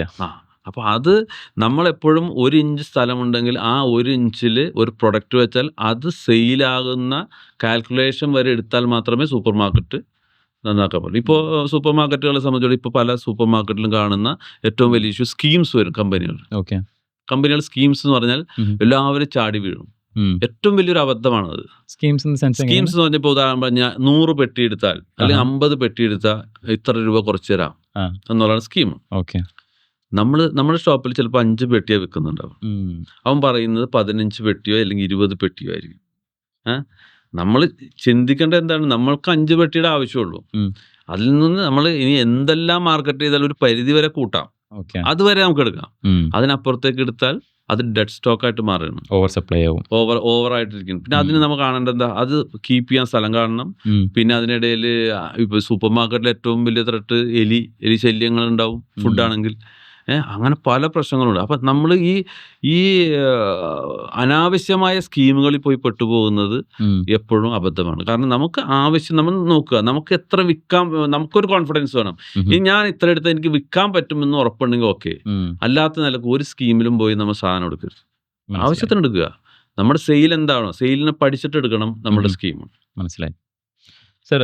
നെക്സ്റ്റ് വരികയാണെങ്കിൽ ഒരു സൂപ്പർ മാർക്കറ്റ് തുടങ്ങുമ്പോൾ എന്തൊക്കെ റെഗുലേഷൻ, പെർമിഷൻ, ലൈസൻസ്, എന്ത് തുടങ്ങുമ്പോൾ നമുക്കിപ്പോൾ ലൈസൻസ് വേണം, പെർമിഷൻ വേണം. ഇപ്പോൾ നമ്മളൊരു സൂപ്പർ മാർക്കറ്റ് തുടങ്ങുകയായിരിക്കും നല്ലൊരു ഏരിയയിൽ, നമ്മൾ നേരത്തെ പറഞ്ഞ പോലെ തന്നെ ഒരു 3000 സ്ക്വയർ ഫീറ്റിൽ ഒരു 50 lakhs ഇൻവെസ്റ്റ്മെൻറ്റിൽ നമ്മളൊരു സൂപ്പർ മാർക്കറ്റ് തുടങ്ങുകയാണ്. അവിടെ എന്തൊക്കെ പെർമിഷനും ലൈസൻസുകളാണ് റിക്വയർ ചെയ്യണത്? അതിന് എത്ര ടൈം എടുക്കും ഈ പെർമിഷനും ഇതൊക്കെ കിട്ടാൻ വേണ്ടിയിട്ട്? നോർമലി ആദ്യമായിട്ട് ഒരു ഇതിൻ്റെ ഇതെന്ന് വെച്ചാൽ ആദ്യമായി നമ്മൾ റെന്റ് അഗ്രിമെന്റ് ഉണ്ടാക്കുമല്ലോ. റെന്റ് അഗ്രിമെന്റ് കിട്ടിക്കഴിഞ്ഞാൽ അടുത്തത് ചെയ്യേണ്ടത് അവിടുത്തെ പഞ്ചായത്താവട്ടെ, കോർപ്പറേഷൻ ആവട്ടെ, മുനിസിപ്പാലിറ്റി ആവട്ടെ, മുനിസിപ്പൽ ലൈസൻസ് എടുക്കണം. First municipal license. അതിനുശേഷം ഫുഡ് ആൻഡ് സേഫ്റ്റി ലൈസൻസ് എടുക്കണം. പിന്നെ GST എടുക്കണം. മനസ്സിലാണോ? പലരും ഇപ്പോൾ GST എടുക്കാതെ ബിസിനസ് ചെയ്യുന്നവർ ഒരുപാട് പേര്. കാരണം GST നമ്മൾ ഒഫീഷ്യൽ രജിസ്ട്രേഷനാണ്. അതെപ്പോഴും എടുത്ത് തന്നെ ചെയ്യലാണ് എപ്പോഴും ഹെൽത്തി ബിസിനസ്സിന് നല്ലത്. അതിന് പല ടേൺ ഓവർ ബേസിൽ പല കൺസെഷനും ഗവൺമെന്റ് തന്നിട്ടുണ്ട്. എന്നാൽ പോലും ആ ഗവൺമെന്റ് തന്നിട്ടുള്ള ആനുകൂല്യങ്ങൾ നിർത്തിക്കൊണ്ട് തരണേ. ചിലർക്ക് റിട്ടേൺ കൊടുക്കണ്ട, ഇത്ര ടേൺ ഓവർ റിട്ടേൺ കൊടുക്കണ്ടെന്നുണ്ട്. അതെല്ലാം ഇത്. പക്ഷെ നമ്മൾ രജിസ്റ്റേർഡ് ആയിട്ടുള്ള ഒരു GST ഉള്ള ഒരാളായിരിക്കണം. കാരണം നമുക്ക് ബില്ല് ചെയ്യുന്ന ആളുകൾ, അത് ആ ഒരു സ്ഥാപനത്തിന്റെ ഒരു ക്രെഡിബിലിറ്റിയും കൂടെയാണ് GST ഉള്ള സ്ഥാപനം എന്ന് പറയുന്നത്. അപ്പോൾ ഗവൺമെന്റ് റൂൾസ് കൃത്യമായിട്ട് ചെയ്യാം. നമ്മൾ super market welfare association of Kerala ഞങ്ങൾ നിർബന്ധമായിട്ടും പറയുന്നത്, നിങ്ങൾ ഗവൺമെന്റ് പറയുന്ന എല്ലാ നിയമങ്ങളും പാലിക്കണം. കാരണം എന്താണെന്ന് വെച്ചാൽ അത് ചെയ്യാതെ എന്ത് പ്രശ്നം വന്നാൽ അസോസിയേഷൻ ഇടപെടണമെന്ന് പറഞ്ഞാൽ ഇടപെടില്ല. സാമ്പത്തികമായിട്ട് പാർട്ടികൾക്ക് പൈസ കൊടുക്കാതെ അതിലിടപെടണമെന്ന് പറഞ്ഞാൽ അസോസിയേഷൻ ഇടപെടില്ല. മനസ്സിലായി. അപ്പം നമ്മൾ ഒരു ബിസിനസ്സിലുള്ള ജെനുവിനിറ്റിയും കാര്യങ്ങളും കൃത്യമായിട്ട് കൊണ്ടുനടക്കണം. പിന്നെ GST കഴിഞ്ഞാൽ പിന്നെ വേണ്ടി വരിക, നമ്മൾ പണ്ട് ഒരുപാട് ലൈസൻസുകൾ ഉണ്ടായിരുന്നു. ഡ്രഗ്സ് വെക്കുന്നുണ്ടെങ്കിൽ, അതായത് ഇപ്പോൾ ഉദാഹരണം പറഞ്ഞ ചില പ്രൊഡക്ട്സിന് ഇപ്പോൾ വിക്സ് ഒക്കെ വെക്കണമെങ്കിൽ ഇപ്പോൾ ചിലത് ഇപ്പോൾ ഗവൺമെന്റ് അത് വേണ്ടാന്ന് വെക്കുന്നുണ്ട്. എങ്കിലും ഒരു ഡ്രഗ് ലൈസൻസ് വേണമെങ്കിൽ എടുക്കാം. കാരണം ആ പ്രൊഡക്റ്റ് വെക്കുന്നുണ്ടെങ്കിൽ മാത്രം മതി. ലൈക്ക് വിക്സ് പോലത്തെ പ്രൊഡക്ട്സുകളൊക്കെ അത് 1-2 പ്രൊഡക്റ്റ് ഉള്ളൂ. വിക്സ് ഉണ്ട്, നൈസിൽ മറ്റേ പൗഡർ ഉണ്ട്, അങ്ങനത്തെ കുറച്ച് ഐറ്റംസ്. അപ്പൊ അതിന്റെ കൂടെ അവർ ശരിക്കും പറഞ്ഞ പാരസിറ്റമോൾ വെക്കാന്നൊക്കെ പറയുന്നുണ്ട്. പക്ഷെ സാധാരണ സൂപ്പർ മാർക്കറ്റിൽ വരുന്നത് വിക്സ് പോലെയുള്ള സാധനങ്ങൾ വെക്കാനായിട്ടാണ് ഈ ഡ്രഗ് ലൈസൻസിന്റെ ആവശ്യം വരും. പാരസിറ്റമോൾ ഒക്കെ ഒരു സൂപ്പർ മാർക്കറ്റിൽ വെക്കാൻ പറ്റുമോ? വെക്കാന്ന് പറയുന്നുണ്ട് ഈ ലൈസൻസിൽ. ഡ്രഗ് ലൈസൻസ് ഉള്ള ആൾക്കാർ, ഡ്രഗ് ലൈസൻസ് ഉള്ളവർ. എല്ലാ മെഡിസിന് പറ്റില്ല. അവര് പറഞ്ഞിട്ടുള്ള 1-2 കാറ്റഗറീസ് ഉണ്ട്. പ്രിസ്ക്രിപ്ഷൻ ഇല്ലാത്ത മെഡിസിൻസ് പറ്റും. അതെ, അങ്ങനത്തെ കുറച്ച് പറഞ്ഞിട്ടുണ്ട്. അത് മാത്രം വെക്കാൻ പറ്റുള്ളൂ. ഓക്കെ. അപ്പോൾ municipal license, food and safety, GST, drug license. ഇനി എന്തെങ്കിലും ഉണ്ടോ?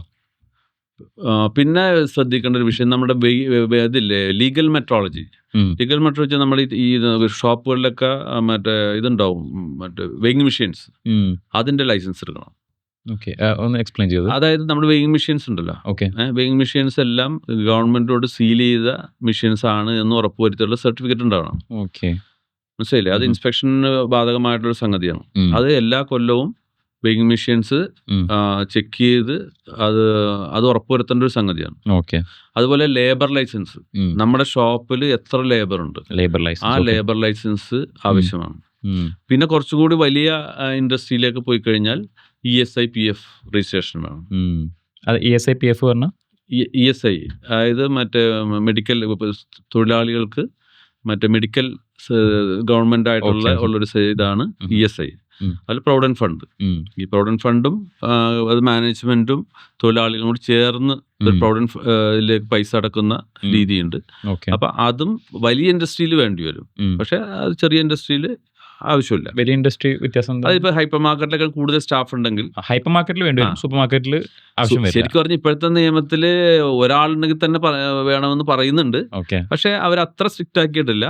ശരിക്കും പറഞ്ഞാൽ മുമ്പ് പഴയ നിയമം വെച്ചിട്ട് 20 സ്റ്റാഫിൽ കൂടുതലാണെങ്കിൽ ആണ് PF ഉണ്ടായിരുന്നത്. ഞാൻ ഒന്ന് റൗണ്ട് ചെയ്ത് പറയുകയാണെങ്കിൽ municipal license, food and safety, GST, drug license, legal metrology, labour license, പിന്നെ 20 സ്റ്റാഫിന്റെ അബോവ് ഉണ്ടെങ്കിൽ ESI PF എന്നുള്ള ലൈസൻസും വേണം. അതെ, അത് ഇപ്പോഴത്തെ നിയമം എനിക്ക് കറക്റ്റ് അറിയില്ല. പഴയ കാലത്ത് അങ്ങനെ ആയിരുന്നു. അണ്ടർസ്റ്റുഡ്. സർ, ഇപ്പൊ നമ്മൾ നേരത്തെ ആ കടയിൽ തന്നെ വരാം. ഇപ്പൊ അത് എന്റെ കടയിൽ തന്നെ എടുത്തോ, എന്റെ സൂപ്പർ മാർക്കറ്റ് ഞാൻ സ്റ്റാർട്ട് ചെയ്യുന്നതായിരിക്കും. 50 lakh ഇൻവെസ്റ്റ്മെന്റ്, നമ്മൾ പൊസിഷൻ ഒരു 3000 സ്ക്വയർ ഫീറ്റ്. അതിൽ ഞാൻ എത്ര എംപ്ലോയീസിനെ കാണണം? ഞാൻ ഇപ്പോൾ അതൊരു ആവറേജ് സൈസ് സൂപ്പർ മാർക്കറ്റാണ്, അതിന് എത്ര എംപ്ലോയീസ് ഞാൻ കണ്ടുവരും? അതിൽ മാനേജേഴ്സിന് എത്ര പേര് വേണം, എംപ്ലോയീസ് എത്ര പേര് വേണം, ഇൻവെന്ററിയിൽ എത്ര പേര് വേണം? അതായത് 3000 സ്ക്വയർ ഫീറ്റ് ഉള്ള ഒരു സൂപ്പർ മാർക്കറ്റ്, ഒരു മാനേജർ, ഒരു മെയിൻ മാനേജർ, ഓണർ ഉണ്ടെങ്കിൽ മെയിൻ മാനേജറുടെ ആവശ്യമില്ല കേട്ടോ. ഓണർ അതിൽ ഫുൾ ഇൻവോൾവ്ഡ് ആണ് എങ്കിൽ ഒരു മെയിൻ മാനേജറുടെ ആവശ്യമില്ല, ഒരു സൂപ്പർവൈസറുടെ ആവശ്യമുള്ളൂ. മനസ്സിലല്ലേ? അതുകൂടാണ്ട് ഇതിൽ സംഭവിക്കാന്ന് വെച്ചാൽ ഏറ്റവും ഇമ്പോർട്ടൻ്റ് ആയ ഒരു സൂപ്പർ മാർക്കറ്റിൽ ഏറ്റവും ഇമ്പോർട്ടൻ്റ് ആയിട്ടുള്ള 1-2 മേഖലകളുണ്ട്. ഒന്ന്, ഈ പ്രൊഡക്റ്റ് റിസീവ് ചെയ്യുന്ന ഒരു ഇതുണ്ട്. അതായത് കമ്പനികൾ പ്രൊഡക്റ്റ് കൊണ്ടുവന്ന് തരുന്ന അല്ലെങ്കിൽ നമുക്ക് സപ്ലൈ ചെയ്യുന്ന ഒരു ഏരിയ ഉണ്ട്, അത് റിസീവിങ് ഏരിയ. ഈ റിസീവിങ് ഏരിയയിൽ നല്ല വിശ്വസ്തരായിട്ടുള്ള കണ്ണിങ് ആയിട്ടുള്ള ആളുകളെയാണ് വെക്കേണ്ടത്. കാരണം ഞാൻ നേരത്തെ പറഞ്ഞ പോലെയുള്ള ചീറ്റിംഗ് അവിടെ സംഭവിക്കാൻ ചാൻസ് ഉണ്ട്. ഓരോ ബോക്സും ഓപ്പൺ ചെയ്ത് എടുക്കണമെന്നുള്ളതാണ് ഞാൻ റെക്കമെൻഡ് ചെയ്യുക. കാരണം നമ്മൾ ഉറപ്പുവരുത്തുക, നമ്മൾ പൈസ കൊടുത്ത് വാങ്ങുന്ന ഒരു പ്രൊഡക്റ്റാണ് അത്, നമുക്ക് നമ്മുടെ ഷോപ്പിലേക്ക് ഇത്രയും 10 എണ്ണം പറഞ്ഞാൽ 10 എണ്ണം എത്തിയിട്ടുണ്ടെന്ന് ഉറപ്പുവരുത്തേണ്ടത് ഓണർ ഉറപ്പുവരുത്തേണ്ട സംഗതിയാണ് കേട്ടോ. അപ്പം അത് ആണ് ഒരു ഫസ്റ്റ് പോയിന്റ് എന്ന് പറയാനായിട്ട്. സെക്കൻഡ് പോയിന്റ് എന്ന് പറഞ്ഞാൽ സെയിൽസ് ആണ്. ഈ സെയിൽസിൽ കസ്റ്റമർ പ്രൊഡക്റ്റ് കൊണ്ടുവന്നാൽ 10 ഐറ്റം ഉള്ള 10 ഐറ്റം ബില്ലടിച്ചിട്ടാണോ പുറത്തേക്ക് പോകുന്നത് എന്ന് ഉറപ്പുവരുത്തണം. ഈ 2 മേഖലകളാണ് വളരെ ഇമ്പോർട്ടൻറ്റ്. അതിനിടയിൽ ഇന്റേണൽ തെഫ്റ്റ് വേറെയാണ്, അത് അല്ലാതെ തന്നെയുള്ള മെയിൻ 2 മേഖലകൾ ഇതാണ്. അപ്പൊ ഇതില് 3000 സ്ക്വയർ ഫീറ്റ് എന്ന് പറഞ്ഞാൽ ഏകദേശം എൻ്റെ ഒരു കാഴ്ചപ്പാടിൽ ഒരു 15 സ്റ്റാഫൊക്കെ വേണ്ടി വരും. 15 സ്റ്റാഫ്. ഇതിൽ ഒരാൾ മെയിൻ മാനേജർ അല്ലെങ്കിൽ ഓണർ ഉണ്ടെങ്കിൽ സൂപ്പർവൈസർ, റിസീവിംഗ് ഏരിയയിൽ വേണ്ടി ആൾ വേണ്ടി വരും. എത്ര പേര് വേണ്ടി വരും? അവിടെ ഒരാൾ മതി. ഓക്കെ. സെയിൽസിനായിട്ട് പിന്നെ ഒരു ഹെൽപ്പർ വേണ്ടി വരും, ഹെൽപ്പർ വേണം. പിന്നെ സെയിൽസ് ഗേൾസ് വേണം. സെയിൽസിൽ എല്ലാ റാക്കുകളിലും സെറ്റ് ചെയ്യാനായിട്ടുള്ള ആളുകൾ വേണം. അതിലുള്ള പ്രശ്നം എന്താണെന്ന് വെച്ചാൽ ചില ദിവസങ്ങളിൽ ഇവർ ലീവ് എടുക്കും. ലീവെല്ലാം ഓഫ് കൊടുക്കണമല്ലോ. ഗവൺമെന്റ് 6 ദിവസം വർക്ക് ചെയ്ത് ഒരു ദിവസം ഓഫ് കൊടുക്കണമെന്നല്ല ഗവൺമെന്റ്. അപ്പൊ ആ ഒരു ദിവസം ഓഫ് കൊടുക്കുന്ന ദിവസം ഇവർ റൊട്ടേഷൻ കഴിഞ്ഞപ്പോൾ ഈ 15 സ്റ്റാഫും എപ്പോഴും നമ്മുടെ ഷോപ്പിൽ ഉണ്ടായിക്കൊള്ളണമെന്നില്ല. മനസ്സിലായി സർ. അപ്പോൾ അറൌണ്ട് 15 സ്റ്റാഫ് വേണം നമുക്ക് അല്ലേ? 15 സ്റ്റാഫ് നമ്മളിപ്പോൾ സ്റ്റാഫിനെ ഹയർ ചെയ്തു. ഇനി സപ്ലൈ എങ്ങനെ? നമുക്ക് നല്ല പ്രൊഡക്ട്സ് വേണം, നല്ല പ്രൊഡക്ട്സ് സോഴ്സ് ചെയ്യണം. അത് ഏറ്റവും ബെസ്റ്റായിട്ട് നമുക്ക് സോഴ്സ് ചെയ്യാം എങ്ങനെ? കാരണം ഒരു സൂപ്പർ മാർക്കറ്റിൽ അടിസ്ഥാനം അവിടെ നല്ല പ്രൊഡക്ട്സ് ഉണ്ടോയെന്ന്, അതെങ്ങനെ നമുക്ക് നല്ല രീതിയിൽ സോഴ്സ് ചെയ്യാൻ പറ്റും? അല്ല, ഇന്ന് മെയിൻ പ്രൊഡക്ട്സ് എല്ലാം കമ്പനികളും ഡിസ്ട്രിബ്യൂട്ടേഴ്സും ഒക്കെ സപ്ലൈ ചെയ്യുന്നു. പക്ഷേ അതിൻ്റെ പ്രൈസിങ് ഫിക്സ് ചെയ്യേണ്ടത് നമ്മളാണ്. കാരണം അത് ഏറ്റവും ബെസ്റ്റ് പ്രൈസിൽ വാങ്ങണം. അത് പർച്ചേസിലിരിക്കുന്ന ഓണറാവട്ടെ അല്ലെങ്കിൽ സൂപ്പർവൈസർ ആവട്ടെ, അയാളുടെ കഴിവ് പോലെ ഇരിക്കും ഏറ്റവും ബെസ്റ്റ് പ്രൈസിൽ അത് വാങ്ങാന്നുള്ളത്. അതൊരു പർച്ചേസിങ് പോയിന്റിലുള്ള മാക്സിമം വാങ്ങിച്ചെടുക്കുക എന്നുള്ളത് വളരെ ഇമ്പോർട്ടൻ്റ് ആയിട്ടുള്ള സംഗതിയാണ്. അത് നമ്മളുടെ ഗ്രോത്തിനെ അല്ലെങ്കിൽ നമ്മളുടെ മാർജിനെ ബാധിക്കുന്ന ഒരു സംഗതിയാണ്. അപ്പോൾ അത് അവർ ശ്രദ്ധിക്കേണ്ട കാര്യമാണ്. പിന്നെ നമ്മൾക്ക് നോർമലി സപ്ലൈ ചെയ്യാത്ത കുറേ ഐറ്റംസ് ഉണ്ടാവും. അതായത് ഡിസ്ട്രിബ്യൂട്ടേഴ്സ് സപ്ലൈ ചെയ്യാത്ത ക്ലോത്തുകൾ, ചെറിയ കിച്ചൺ ടവൽസ്, അത് ചിലരുണ്ട്, ചിലതില്ലാത്തതുണ്ട്. അതേപോലെയുള്ള കുറേ പ്രൊഡക്ട്സ് ഉണ്ട്. അതിനെ നമ്മൾ മാർക്കറ്റിൽ പോയി സോഴ്സ് ചെയ്യേണ്ടി വരും. കാരണം അത് എല്ലാം മാർജിൻ കൂടിയതും അതേ സമയത്ത് സാധാരണ കസ്റ്റമർക്ക് ആവശ്യമായിട്ടുള്ള സാധനങ്ങളുമായിരിക്കും. അപ്പോൾ അത് നമ്മൾ ചിലപ്പോൾ സോഴ്സ് ചെയ്ത് വെക്കണം. കാരണം ഒരു സൂപ്പർ മാർക്കറ്റ് എന്ന് പറയുമ്പോൾ നമ്മൾ ശ്രദ്ധിക്കേണ്ടതെന്ന് വെച്ചാൽ അവിടെ കയറി കഴിഞ്ഞാൽ എനിക്ക് ഇന്ന് എന്തെല്ലാം ആവശ്യമുണ്ടോ അതെല്ലാം അവിടെ നിന്ന് കിട്ടിയാൽ ഒരു കസ്റ്റമറെ സംബന്ധിച്ച് അവൻ ഹാപ്പിയാണ്. അതേ സമയത്ത് എനിക്കൊരു ആവശ്യമുണ്ട്, ആ സൂപ്പർ മാർക്കറ്റിൽ ഞാനത് കണ്ടിട്ടുണ്ട്, പക്ഷെ ഇന്ന് ചെന്നപ്പോൾ അത് അവിടെ ഇല്ല. അപ്പം നമ്മളെ സംബന്ധിച്ചിടത്തോളം കസ്റ്റമർ ഉണ്ട്, ആ സാധനം നമുക്ക് വിൽക്കാൻ പറ്റാത്തത് ആ സൂപ്പർ മാർക്കറ്റുകാരൻ്റെ ഫെയിലിയറാണ്, ഓപ്പർച്യൂണിറ്റി ലോസ് ആണ്. അപ്പം അതില്ലാതെ എല്ലാവരും ശ്രദ്ധിക്കേണ്ട ഒരു വിഷയമാണ്. കാരണം നമ്മൾ ഏതാണ് മൂവ് ചെയ്യുന്നത്, ഏതാണ് മൂവ് ചെയ്യാത്തത് എന്ന് മനസ്സിലാക്കി വേണം നമ്മളുടെ ഓർഡറിങ് കറക്റ്റ് ചെയ്യാൻ.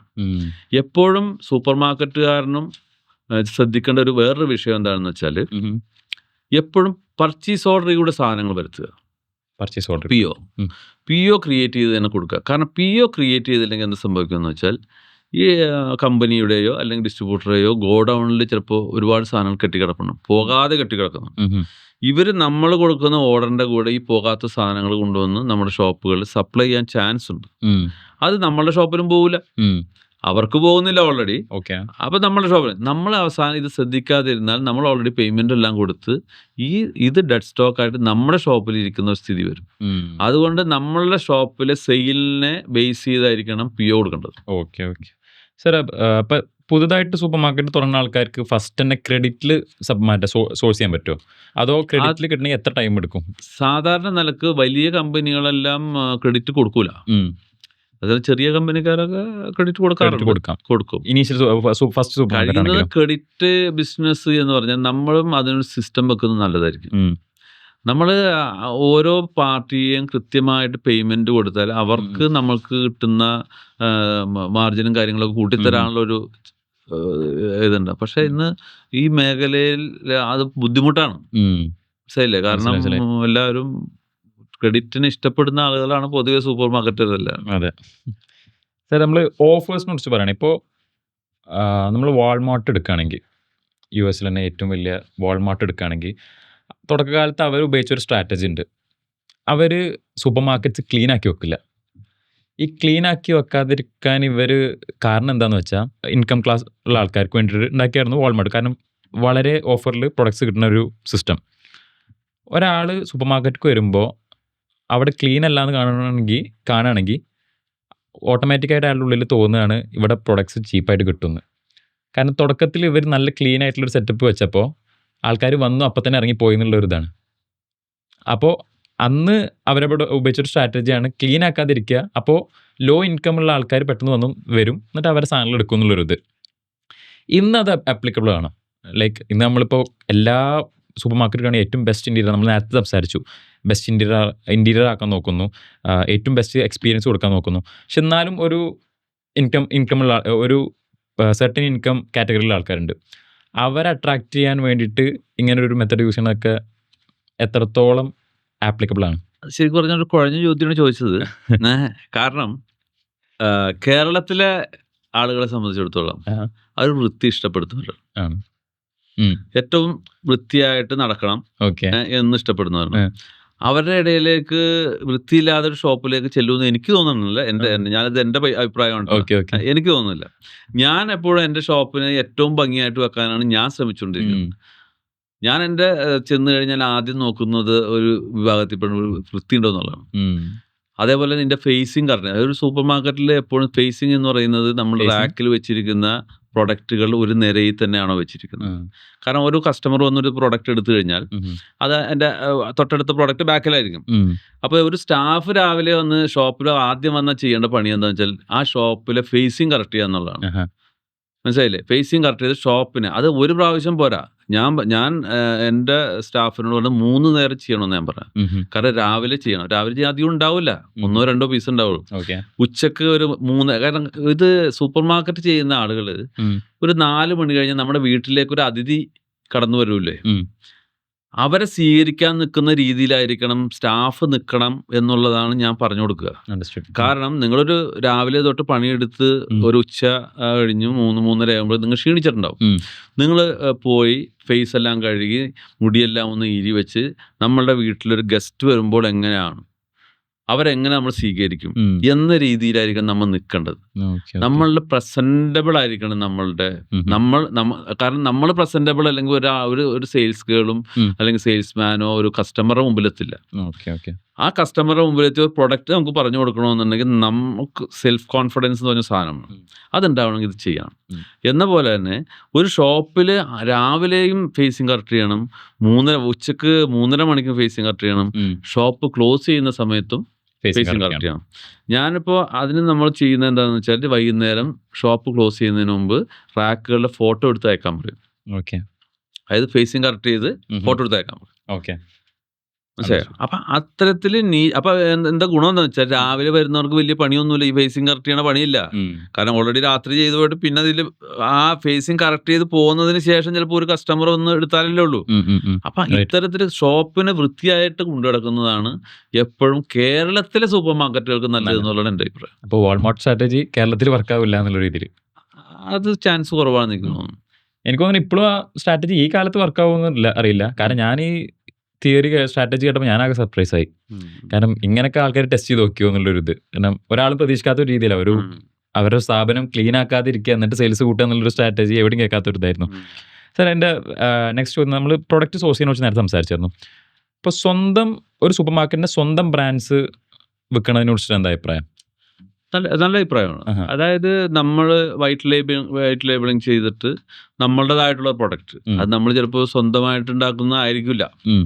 നമ്മൾ ഏതെങ്കിലും നല്ല ക്വാളിറ്റി കമ്പനീനെ ബന്ധപ്പെട്ട് ഉം. നമ്മളുടേതായിട്ടുള്ള ബ്രാൻഡിൽ ഉം. സാധനങ്ങൾ വിറ്റ് കഴിഞ്ഞാലുള്ള ഗുണം എന്ന് വെച്ചാൽ നമുക്ക് ഇതിനിടയിലുള്ള ഇടനിലക്കാരെ ഒഴിവാക്കി ഉം. നമുക്ക് മാർജിൻ കൂട്ടാൻ പറ്റും. ഉം. കാരണം ഇപ്പോൾ ഡിസ്ട്രിബ്യൂട്ടറോ അല്ലെങ്കിൽ അതിൻ്റെ ട്രാൻസ്പോർട്ടേഷനും ഇതൊന്നും പല സ്ഥലങ്ങളിൽ അതിൻ്റെതായിട്ടുള്ള എക്സ്പെൻസുകൾ ഉണ്ടല്ലോ. ഉം. അതെല്ലാം ഒഴിവാക്കിക്കൊണ്ട് നമുക്ക് ഡയറക്റ്റ് കമ്പനിയിൽ നിന്ന് സാധനങ്ങൾ നമ്മളുടെ പേരിൽ കിട്ടിക്കഴിഞ്ഞാൽ വളരെ നല്ലൊരു ഇതാണ് നിങ്ങൾ പറയുന്ന ഓൺ പ്രൊഡക്റ്റ്. ഓക്കെ. അപ്പോൾ അത് എല്ലാവർക്കും പറ്റില്ല. പക്ഷെ കാരണം ഒരു ചെറിയ സൂപ്പർ മാർക്കറ്റ് നടത്തണമെന്നും ഒരു ക്വാണ്ടിറ്റി എടുക്കാൻ പറ്റില്ല. ഉം. ഇത് ചെയിൻ സൂപ്പർ മാർക്കറ്റ്സ് അല്ലെങ്കിൽ കുറച്ച് ബൾക്കായിട്ട് സെയിലുള്ള സ്ഥലങ്ങൾ ഇവർക്കൊക്കെ പറ്റും. കാരണം ഉം.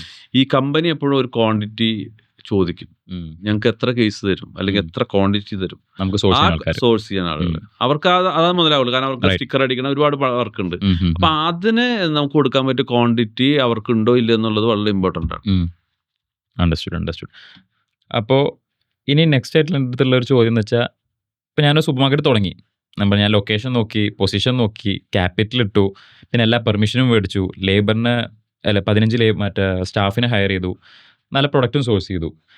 ഇനി എനിക്ക് വരുന്നത് ഞാനിപ്പോൾ നല്ലപോലെ റൺ ചെയ്യുകയാണെങ്കിൽ ഒരു ഇയർലി എത്ര ടേൺ ഓവർ ഉണ്ടാക്കാൻ പറ്റും എനിക്ക് ഈ ഒരു സൂപ്പർ മാർക്കറ്റിൽ? ഇപ്പോൾ നമ്മൾ നേരത്തെ ഡിസ്കസ് ചെയ്ത 3000 സ്ക്വയർ ഫീറ്റ്. സ്റ്റാഫിനെ ഹയർ ചെയ്തെന്ന് പറഞ്ഞല്ലേ, ആഹാ.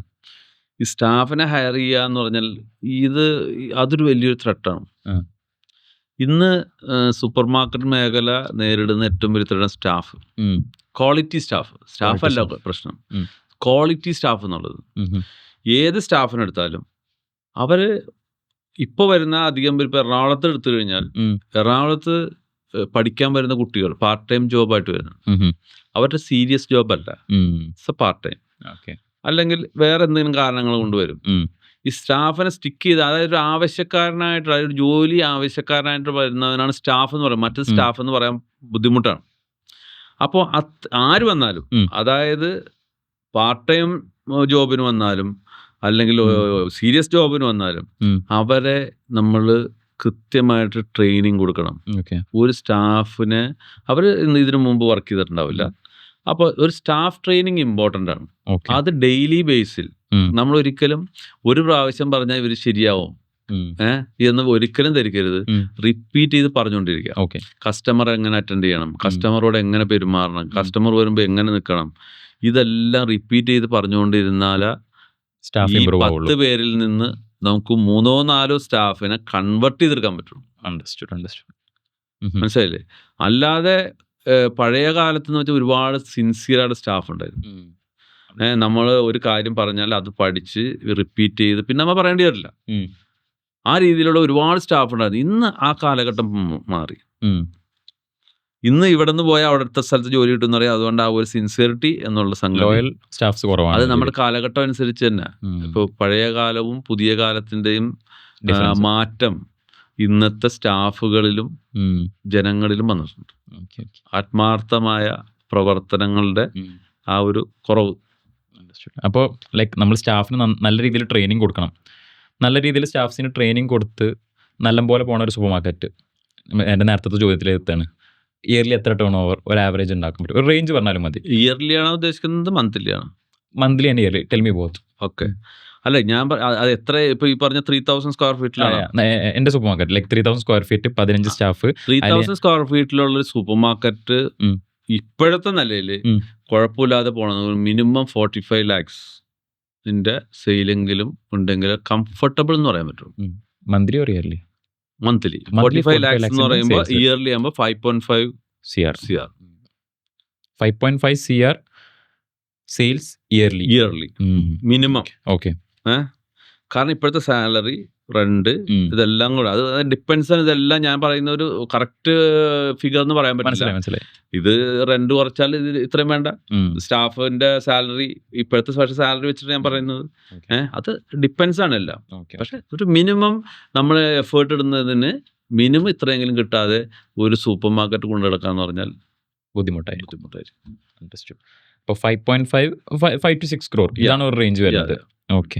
ഇപ്പം ഞാൻ സൂപ്പർ മാർക്കറ്റ് തുടങ്ങി, എനിക്ക് ഇയർലി സെയിൽസ് ഒക്കെ ഉണ്ട്, 5 crore സെയിൽസ് ഒക്കെ ഉണ്ട്. എപ്പോഴാണ് ഞാൻ ഡിസൈഡ് ചെയ്യേണ്ടത് എനിക്ക് രണ്ടാമത്തെ ഒരു ബ്രാഞ്ച് തുടങ്ങാം?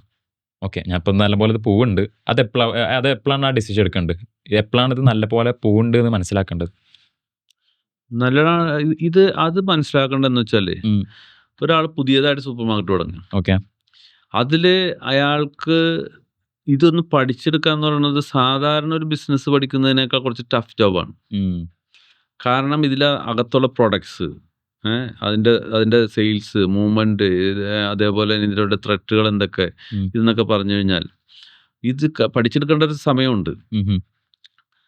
അതിനേക്കാളുപരി ഇന്ന് പല സൂപ്പർ മാർക്കറ്റുകളിലും കാണുന്നത് ഇതിൻ്റെ ഒന്നും കണക്ക് നോക്കുന്നില്ല.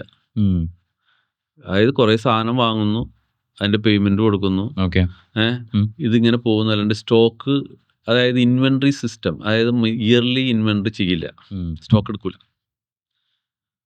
ഇത് ഇയർലി സ്റ്റോക്ക് എടുത്ത് നമ്മുടെ ഇൻവെസ്റ്റ്മെന്റ് ചെയ്ത പൈസയും ഇതെല്ലാം കാൽക്കുലേറ്റ് ചെയ്ത് ഇത് പ്രോഫിറ്റിലാണോ ലോസിലാണോ എന്ന് മനസ്സിലാക്കണം ആദ്യം. ഓക്കെ, മനസ്സിലാകണ്ട. മറ്റേതൊരു അത്യാവശ്യം ടേൺ ഓവർ ഉള്ള സൂപ്പർ മാർക്കറ്റ് ഇതിങ്ങനെ റൺ ചെയ്ത് പോകും. നമുക്ക് തോന്നുമ്പോൾ കച്ചവടം നടക്കുന്നുണ്ട്, പർച്ചേസ് ചെയ്യുന്നുണ്ട്, പൈസ കൊടുക്കുന്നുണ്ട്, ഇതെല്ലാം സംഗതി ഇതാണ്. ഈ ടേൺ ഓവറിൽ എന്തെങ്കിലും കുറവ് വരുമ്പോൾ ഈ ഫിനാൻഷ്യൽ സൈഡിൽ ടൈറ്റ് തുറന്നു തുടങ്ങും. മനസ്സിലാകണ്ട. ടേൺ ഓവർ ഉള്ളിടത്തോളം കാലം ഇത് റൊട്ടേഷനിൽ പോകും. അത് ടേൺ ഓവർ കുറയുമ്പോൾ ഫിനാൻസ് പ്രശ്നം വരും. അപ്പൊ നമ്മൾ പഠിക്കേണ്ടത്, അടുത്ത സൂപ്പർ മാർക്കറ്റ് ഒരാൾ തുടങ്ങി അടുത്ത സൂപ്പർ മാർക്കറ്റ് തുടങ്ങുന്നതിന് മുമ്പ് തുടങ്ങിയ സൂപ്പർ മാർക്കറ്റിന്റെ സ്റ്റാൻഡ് എന്താണ്, അത് പ്രോഫിറ്റിലാണോ എന്ന് 100% മനസ്സിലാക്കിയതിന് ശേഷം മാത്രമേ പുതിയ സൂപ്പർ മാർക്കറ്റ് തുടങ്ങാൻ പാടുള്ളൂ. കോൺഫിഡൻസ് വേണം. കാരണം ഞാൻ ഈ ഒരു കൊല്ലം 6 കോടി രൂപ ബിസിനസ് ചെയ്തു, എനിക്ക് ഇത്ര ലക്ഷം രൂപ പ്രോഫിറ്റ് ഉണ്ടായി. ഈ പ്രോഫിറ്റ് എൻ്റെ ഇൻവെസ്റ്റ്മെന്റുമായി തട്ടി നോക്കുമ്പോൾ ബെറ്റർ ആണ്. ഞാൻ 50 ലക്ഷം ഇൻവെസ്റ്റ് ചെയ്തിട്ടുണ്ട്, എനിക്ക് കിട്ടിയ ലാഭം ഇത്രയുണ്ട്, അപ്പൊ ഇത് ബെറ്റർ ആണ് എന്ന് തോന്നി ഉറപ്പ് വരുത്തിയതിന് ശേഷം, അല്ലാണ്ട് പ്രോഫിറ്റ് ഉണ്ടെന്ന് പറഞ്ഞ പോയി അടുത്ത് തുടങ്ങരുത്. കാരണം നമ്മൾ ഇൻവെസ്റ്റ് ചെയ്ത് പോവാണ് പൈസ. മനസ്സിലായി. ഇത് എൻ്റെ ഇൻവെസ്റ്റ്മെന്റും എൻ്റെ ബുദ്ധിമുട്ടും വെച്ചിട്ട് ഇത് പ്രോഫിറ്റബിൾ ആണ് എന്ന് തോന്നുന്ന അവസരത്തിൽ മാത്രമേ അടുത്ത സൂപ്പർ മാർക്കറ്റിലേക്ക് ചിന്തിക്കാൻ തുടങ്ങാൻ പറ്റുള്ളൂ. ഓക്കെ. നമ്മളിപ്പോൾ ഒന്ന് റൗണ്ട് ചെയ്ത് പറയുകയാണെങ്കിൽ, ഒരാൾക്ക് തുടങ്ങാനുള്ള രീതിയിലെല്ലാം നമ്മളിപ്പോൾ എക്സ്പ്ലെയിൻ ചെയ്തു. ഫസ്റ്റ് ആളൊരു ലൊക്കേഷൻ കണ്ടുപിടിക്കണം, അയാൾ നല്ല രീതിയിൽ പൊസിഷൻ ചെയ്യണം, ഏതാണ് ഏരിയ എങ്ങനെയാണ് അതിനനുസരിച്ചുള്ളൊരു സൂപ്പർ മാർക്കറ്റ് തുടങ്ങണം. പിന്നെ ക്യാപിറ്റൽ ആൾ റിക്വയർ ചെയ്യുന്നുണ്ട്, അതും depends on the area and surroundings. പിന്നെ പെർമിഷൻസ്, അത് നമ്മൾ പെർമിഷൻസ് എല്ലാം പറഞ്ഞു. പിന്നെ പ്രൊഡക്റ്റ് സോഴ്സ് ചെയ്യുന്ന ലേബർ എല്ലാം പറഞ്ഞു. പിന്നെ എങ്ങനെ ഒരു സെക്കൻഡ് ഔട്ട്ലെറ്റ് തുടങ്ങാനുള്ള രീതിക്ക് എത്താവുന്ന രീതിയിൽ നമ്മൾ പറഞ്ഞു. ഇനി എൻ്റെ ചോദ്യം, ഒരാളിത് തുടങ്ങരുത്, അവർ തുടങ്ങാൻ ആഗ്രഹിക്കുന്ന ആൾക്കാരോട് ഇത് തുടങ്ങാൻ പാടില്ല എന്ന് പറയാൻ കാരണം എന്തെങ്കിലും ഒരു റീസൺ ഉണ്ടോ? ഇപ്പോൾ ഇതിപ്പോൾ കുറേ ആൾക്കാർ പഠിച്ചു, എന്താ പറയുക, ഇങ്ങനെ എല്ലാ A to Z കാര്യങ്ങൾ അറിഞ്ഞു എങ്ങനെ ഒരു സൂപ്പർ മാർക്കറ്റ് തുടങ്ങേണ്ടത്. ഞാൻ അവരോട് പറയാണ്, ഇതൊക്കെ ഓക്കെ, പക്ഷെ നിങ്ങൾ തുടങ്ങാൻ പാടില്ല. അങ്ങനെ എന്തെങ്കിലും റീസൺ ഉണ്ടോ തുടങ്ങാൻ പാടില്ല എന്ന് പറയാൻ? തുടങ്ങാൻ പാടില്ല എന്ന് പറയാൻ പറ്റില്ലല്ലോ. അത് ഒരു പേഴ്സണൽ ഡിസിഷനാണ്. I mean the risk elements. Risk elements അതെ, അതാണ് നമുക്ക് പറഞ്ഞു കൊടുക്കാവുന്ന ഇതൊക്കെ എൻ്റെ ഒരു അനുഭവം ഞാൻ പറഞ്ഞുതരാം. അത് വളരെ കൊല്ലങ്ങൾക്ക് മുമ്പുള്ള അനുഭവമാണ്. ഓക്കെ. 2002 എൻ്റെ ഓർമ്മ. 2001 2 നരിക്കുനി എന്ന് പറഞ്ഞ സ്ഥലമുണ്ട് കോഴിക്കോട്. നരിക്കുനി. അവിടെ നിന്ന് ഒരു ചേട്ടൻ വരികയാണ്. അപ്പം ഈ തിരുവനന്തപുരം സൊസൈറ്റിയിലുള്ള രവികുമാർ സാറൊക്കെ ആ ഭാഗത്തു നിന്ന് ആരെങ്കിലും വന്ന് എന്നെ വന്ന് കാണാനാ പറയുക. ഓക്കെ. അങ്ങനെ എന്നെ വന്ന് കണ്ടു. അപ്പം ഞാൻ അദ്ദേഹത്തോട് സംസാരിച്ചു. അപ്പോൾ അത് LICന്ന് റിട്ടയർ ആയതാണ്. കുറച്ച് പൈസ കിട്ടിയിട്ടുണ്ട്. സൂപ്പർ മാർക്കറ്റ് തുടങ്ങണം. അപ്പം ഞാൻ പറഞ്ഞു കുഴപ്പമില്ല ചേട്ടൻ, ഇതിന് മുമ്പുള്ള എക്സ്പീരിയൻസ് ഇല്ല, ഞാനുണ്ട്, ഭാര്യയുണ്ട്, മോനുണ്ട്, ഞങ്ങളൊക്കെ തന്നെയാണ് പണിക്കാർ. അപ്പം പറഞ്ഞു നല്ല കുഴപ്പമില്ലല്ലോ എന്ന് ചോദിച്ചു. അപ്പം എന്നോട് ഒരു ദിവസം വന്ന് ഞങ്ങളുടെ സ്ഥലം കാണണമെന്ന് പറഞ്ഞു. അങ്ങനെ ഞാൻ അദ്ദേഹത്തോടൊപ്പം ഒരു ദിവസം നരിക്കുനി എന്ന് പറഞ്ഞ സ്ഥലത്ത് പോയി. ചെറിയൊരു ഗ്രാമം, നല്ല രസമുള്ള സ്ഥലമാണ്. അവിടെ ബസ് സ്റ്റാൻഡിനോട് ചേർന്ന് തന്നെ ഒരു കെട്ടിടം. അതിൻ്റെ മുകളിൽ 1ാമത്തെ നിലയിലാണ് ഈ ഷോപ്പ് പുള്ളി കണ്ടുപിടിച്ചതാണ്. ഏകദേശം 800 സ്ക്വയർ ഫീറ്റ്, ഒരു ഷേപ്പില്ലാത്ത ബിൽഡിംഗ്. അപ്പം ഇനി എൻ്റെ മനസ്സിൽ ഇവിടെ തുടങ്ങരുത് എന്നാണ് എൻ്റെ ആഗ്രഹം. കാരണം ഏരിയ ഗ്രാമം, ഒന്നാമത്തെ നിലയിൽ കയറണ ഈ ഫസ്റ്റ് ഫ്ലോറിലൊക്കെ വന്ന് പലചരക്ക് സാധനം വാങ്ങാന്ന് പറഞ്ഞാൽ വലിയ റിസ്ക് ആണ്. അത് രക്ഷപ്പെട്ടവരുണ്ട് കേട്ടോ, ഞാൻ പറഞ്ഞില്ല. പക്ഷെ ആ ഒരു സെറ്റപ്പ് എൻ്റെ പേഴ്സണലി അവിടെ തുടങ്ങരുതെന്നുള്ള ആഗ്രഹം. അങ്ങനെ അദ്ദേഹം വന്നപ്പോൾ ഞാൻ പറഞ്ഞു, ചേട്ടന് പൈസ വെറുതെ കളയണ്ട, അവിടെ തുടങ്ങി ഭയങ്കര പാടായിരിക്കും. കാരണം സ്റ്റെയർ കേസ് എന്ന് പറഞ്ഞാൽ 2 അടി കഷ്ടിയുള്ള സ്റ്റെയർ കേസാണ്. അതായത് 2 പേർക്ക് അങ്ങോട്ടും ഇങ്ങോട്ടും ഇറങ്ങി താഴേക്ക് മുകളിലേക്ക് പോകാൻ പറ്റില്ല. ആ രീതിയിലൊരു സ്റ്റെയർ കേസിൽ കൂടെ മുകളിൽ കയറി സാധനങ്ങൾ വാങ്ങാൻ, അതാ ബില്ലിംഗ് കൗണ്ടറും ആയിട്ട് ഒരു ടോട്ടലി ഒരു പ്രശ്നം. അപ്പൊ ഞാൻ പറഞ്ഞു ഒരിക്കലും തുടങ്ങരുത് ചേട്ടൻ, ആ പൈസ കയ്യിൽ വെച്ചോ. ഇനി FD ബാങ്കിൽ കൊണ്ടുപോയിട്ടാണ് LICന്ന് അദ്ദേഹം എത്രയോ 30 കൊല്ലം 35 കൊല്ലം LICയിൽ വർക്ക് ചെയ്ത പൈസയാണ്. ഞാൻ ചെയ്യരുത് ചേട്ടാന്നാണ്. അപ്പൊ പുള്ളിക്ക് അത് അത്ര ഇഷ്ടപ്പെട്ടില്ല. കാരണം പുള്ളി തുടങ്ങാൻ കണക്കാക്കി വന്നേക്കണം. കുറച്ച് നാൾ കഴിഞ്ഞപ്പോൾ ഒരു മാസം 2 മാസം കഴിഞ്ഞപ്പോൾ ഒരു ദിവസം ഒരു ഇൻവിറ്റേഷൻ കൊണ്ടുവന്നു എൻ്റെ അടുത്ത്. നോക്കുമ്പോൾ അതിൽ വെൽക്കം സ്പീച്ച് പറഞ്ഞ എൻ്റെ പേരാ. അതായത് തിരുവനന്തപുരത്ത് പുള്ളി എന്നെ വിട്ട് തിരുവനന്തപുരത്ത് പോയി. അവരെ സംബന്ധിച്ചിടത്തോളം ഇതൊന്നും ബാധകമല്ല. അവർ പെർമിഷൻ കൊടുത്ത് നമ്പറും കൊടുത്ത് കട തുടങ്ങാന്നുള്ളത് കൊടുത്ത് ഉദ്ഘാടനം അവിടുത്തെ പഞ്ചായത്ത് പ്രസിഡന്റ് ആരോടുണ്ട് സ്വാഗതം പറയാൻ എൻ്റെ പേരെ വെച്ചാണ്. കത്ത് വാങ്ങിച്ച് ശരി. ഉദ്ഘാടന ദിവസം ഞാൻ പോയി. കാരണം എന്നെ വിളിച്ചിട്ട് പോകാതിരിക്കാൻ പറ്റില്ല. അപ്പൊ ഞാൻ എൻ്റെ മനസ്സിൽ വെച്ചു. അവിടെ ചെന്നപ്പോൾ എനിക്ക് സത്യം പറഞ്ഞ സങ്കടം വന്നിട്ട് പാടില്ല. കാരണം പുള്ളി ഒരു പാവം മനുഷ്യൻ. പിന്നെ കുറച്ച് അന്ധവിശ്വാസം ഉണ്ടെന്ന് വരെ സംശയമുണ്ട്. കാരണം പൂജാരി വരാനായിട്ട് കുറേ നേരം വൈകി. അങ്ങനെ ആകെ ചെറിയൊരു സ്ഥലം, ആളുകൾ അങ്ങനത്തെ സ്ഥലത്ത് ഞാൻ അതൊക്കെ കഴിഞ്ഞ് പോന്നു. എനിക്കൊരു 1.5-2 വർഷം ഇപ്പോൾ ഈ ചേട്ടൻ എൻ്റെ അടുത്ത് വരെയാണ്. അന്ന് സാറ് പറഞ്ഞത് ശരിയായിരുന്നു കേട്ടോ. പുള്ളി പ്രശ്നങ്ങളോട് പ്രശ്നങ്ങൾ, ഭയങ്കര പ്രശ്നത്തിൽപ്പെട്ടു. സൂപ്പർമാർക്കറ്റ് തുടങ്ങിയായിരുന്നു. പ്രശ്നം എന്ന് വെച്ചാൽ ഞാനത് പബ്ലിക്കായിട്ട് പറയാൻ പറ്റില്ല. അദ്ദേഹം എൻ്റെ മുമ്പിൽ വന്ന് നിന്ന് കരയണോണ്ട് എനിക്ക് തന്നെ ഞാൻ ചേട്ടനോട് ഞാൻ പറഞ്ഞതല്ല ചെയ്യരുത്. കാരണം പുള്ളി ഫാമിലി ലൈഫ് പ്രശ്നം, ഫാമിലി സ്വന്തമല്ല മോനായിട്ട് പ്രശ്നം, ഒരുപാട് പ്രശ്നത്തിൽപ്പെട്ടു. ആ പൈസ പുള്ളി കയ്യിൽ വെച്ചിരുന്നെങ്കിൽ അദ്ദേഹം 30 വർഷം പണിയെടുത്ത അല്ലെങ്കിൽ അദ്ദേഹത്തിന്റെ ജീവിതം കളഞ്ഞ പൈസയാണത്. അത് അദ്ദേഹം ചെയ്തത് വളരെ അബദ്ധം. എങ്കിലും നമുക്ക് പുള്ളിനെ കുറ്റപ്പെടുത്താൻ പറ്റില്ല. എന്നിട്ട് പിന്നെ ഞാൻ അവരെ സത്യം പറഞ്ഞാൽ എന്നോട് പറഞ്ഞ വിഷയം എന്ന് വെച്ചാൽ എൻ്റെ മോനെ ഒന്ന് വിളിച്ച് ഉപദേശിക്കണം, അവനൊന്ന് പറഞ്ഞ് മനസ്സിലാക്കണം എന്ന് പറഞ്ഞിട്ട് ഒരു ദിവസം മോനെ ഇട്ട് വന്നു. പിന്നെ അവന് കുറെ സംസാരിക്കുകയൊക്കെ ചെയ്തു. എന്തായെന്ന് എനിക്കറിയില്ല. ഏതായാലും അത്തരത്തിൽ നമ്മൾ ചിലപ്പോൾ നന്നായാലും, പക്ഷെ അത് പറയാൻ പറ്റില്ല. പക്ഷെ എൻ്റെ എൻ്റെ മൈ പേഴ്സണൽ ഒപ്പീനിയനാണ് ഞാൻ പറഞ്ഞത്. അത് പുള്ളി പോയി ചെയ്തു പോയി. ഇതിൽ ഇൻവെസ്റ്റ് ചെയ്ത് ഞാൻ പറഞ്ഞത്, നമ്മൾ ആദ്യത്തെ ബ്രാഞ്ച് തുടങ്ങി അടുത്ത ബ്രാഞ്ചിലേക്ക് പോകുന്നതിന് മുമ്പ് ഈ ആദ്യത്തെ ബ്രാഞ്ചും കുഴപ്പത്തിലായി പോകുമോ എന്ന് ചിന്തിച്ചിട്ട് വേണം സെക്കൻഡ് ബ്രാഞ്ചിലോട്ട് പോകാൻ. മനസ്സിലായില്ലേ? അല്ലെങ്കിൽ അതിനൊരു സിസ്റ്റം ഉണ്ടാവണം. ഏതൊരു സംഗതി ഒരു HR പോളിസി ഉണ്ടാവണം, അല്ലെങ്കിൽ ഓപ്പറേഷൻ സിസ്റ്റം ഉണ്ടാവണം. ആ രീതിയിൽ പോകണം. ഒരു സൂപ്പർ മാർക്കറ്റിൽ കൂടുതൽ തുടങ്ങാൻ ആഗ്രഹിക്കുന്ന ആരായാലും ആദ്യം ചെയ്യേണ്ടത് എൻ്റെ ഷോപ്പ് എപ്പോൾ തുറക്കണം, എപ്പോൾ അടക്കണം, അതിൻ്റെ HR പോളിസി എന്താണ്, അല്ലെങ്കിൽ ഇത് ഓപ്പറേഷൻസ് എങ്ങനെയാണ് എന്ന് തീരുമാനമെടുത്ത് അങ്ങനത്തെ കാര്യങ്ങൾ ചെയ്തതിന് ശേഷമാണ് ആദ്യത്തെ ഇത് രണ്ടിൽ തന്നെ പോകാൻ പാടുള്ളൂ. മനസ്സിലായില്ലേ? കാരണം കൺട്രോൾ പിന്നെ എത്ര വളർന്നാലും നമുക്ക് ആ ഓപ്പറേഷൻസ് അതിൽ മാറ്റങ്ങൾ വരുത്താം. പക്ഷേ നമ്മളുടെ കട ഇന്നതായിരിക്കണം, ഇത്ര മണിക്ക് തുറക്കണം, ഇത്ര മണിക്ക് അടക്കണം, അങ്ങനെ ഒരു സിസ്റ്റം ഉണ്ടാവും. ആ സിസ്റ്റം ഇല്ലാണ്ട് ഒരു സിസ്റ്റം ഇല്ലാതെ സൂപ്പർ മാർക്കറ്റ് ആവട്ടെ ഏത് ബിസിനസ് ആവട്ടെ മുന്നോട്ട് പോയാൽ ഭാവിയിൽ അത് തകർന്നു ബുദ്ധിമുട്ടായിരിക്കും. ഇത് നമ്മളുടെ ഇവിടെ കണ്ടുപിടിച്ച ഒരു ബിസിനസ്സുകാരായിട്ടുള്ള വേൾഡിലുള്ള എല്ലാ ആളുകളും ഞാൻ കണ്ടുപിടിച്ച സാധനമൊന്നുമല്ല, മനസ്സിലായി. പക്ഷേ ഇത് വളരെ ഇമ്പോർട്ടൻ്റ് ആണ്. അപ്പോൾ ചുരുക്കി പറയുകയാണെങ്കിൽ എക്സ്ട്രീം റിസർച്ച് വേണം, പിന്നെ നന്നായി റിസ്ക് എടുക്കാനുള്ളൊരു ഇത് വേണം. ഇത് രണ്ടിനും ഒന്നും റെഡി അല്ലെങ്കിൽ റിസർച്ച് ചെയ്യാൻ റെഡി അല്ലെങ്കിൽ ഈ ബിസിനസ്ക്ക് വരണ്ടെന്നുള്ളൊരു ഇതാണ്. തീർച്ചയായിട്ടും. Okay understood. സാർ, ഞാൻ എൻ്റെ പേഴ്സണൽ ആയിട്ടുള്ളൊരു ക്വസ്റ്റ്യൻ ആണ് എൻ്റെ. അപ്പോൾ ഞാൻ സ്ഥിരമായിട്ട് സ്റ്റോക്ക് മാർക്കറ്റിൽ ഇൻവെസ്റ്റ് ചെയ്യുന്ന ആളാണ്. അപ്പോൾ ഞാൻ സ്റ്റോക്ക് മാർക്കറ്റിൽ ഇൻവെസ്റ്റ് ചെയ്യുമ്പോൾ റീറ്റെയിൽ കമ്പനീസ് നോക്കും, FMCG കമ്പനീസ്, റീറ്റെയിൽ സെക്ടറിലുള്ള കമ്പനീസിൽ ഞാൻ ഇൻവെസ്റ്റ് ചെയ്യാറുണ്ട്. അപ്പം ഞാൻ അത് റിസർച്ച് ചെയ്യുമ്പോൾ ഫസ്റ്റ് നോക്കുന്ന മെട്രിക്സ് എന്താണെന്ന് വെച്ചാൽ സെയിൽസ് വോളിയാണ് നോക്കാറ്. കാരണം ഈ ഇൻഡസ്ട്രിയിൽ എത്രത്തോളം സെയിൽസ് ഉണ്ടാവും, വോളി എത്രത്തോളം വലുതാണ് അത്രത്തോളം പ്രോഫിറ്റബിൾ ആവും കമ്പനി. വേറെ എന്തൊക്കെയാണ് എനിക്ക് നോക്കാൻ പറ്റുക? ലൈക്ക് എനിക്കിപ്പോൾ ഒരു കമ്പനിയിൽ ഇൻവെസ്റ്റ് ചെയ്യുമ്പോൾ ഫോർ എക്സാമ്പിൾ ഒരു റീറ്റെയിൽ ഇപ്പോൾ ഹിന്ദുസ്ഥാൻ യൂണിലിവർ ഉണ്ട്, ITC ഉണ്ട്, പിന്നെ DMart ഉണ്ട്, അവന്യൂ സൂപ്പർ മാർക്കറ്റ്സ്. ഇപ്പോൾ ഇതല്ലാതെ സെയിൽസ് വോളി അല്ലാതെ വേറെ എന്തൊക്കെയാണ് എനിക്കിപ്പോൾ ചെക്ക് ചെയ്യാൻ പറ്റുക?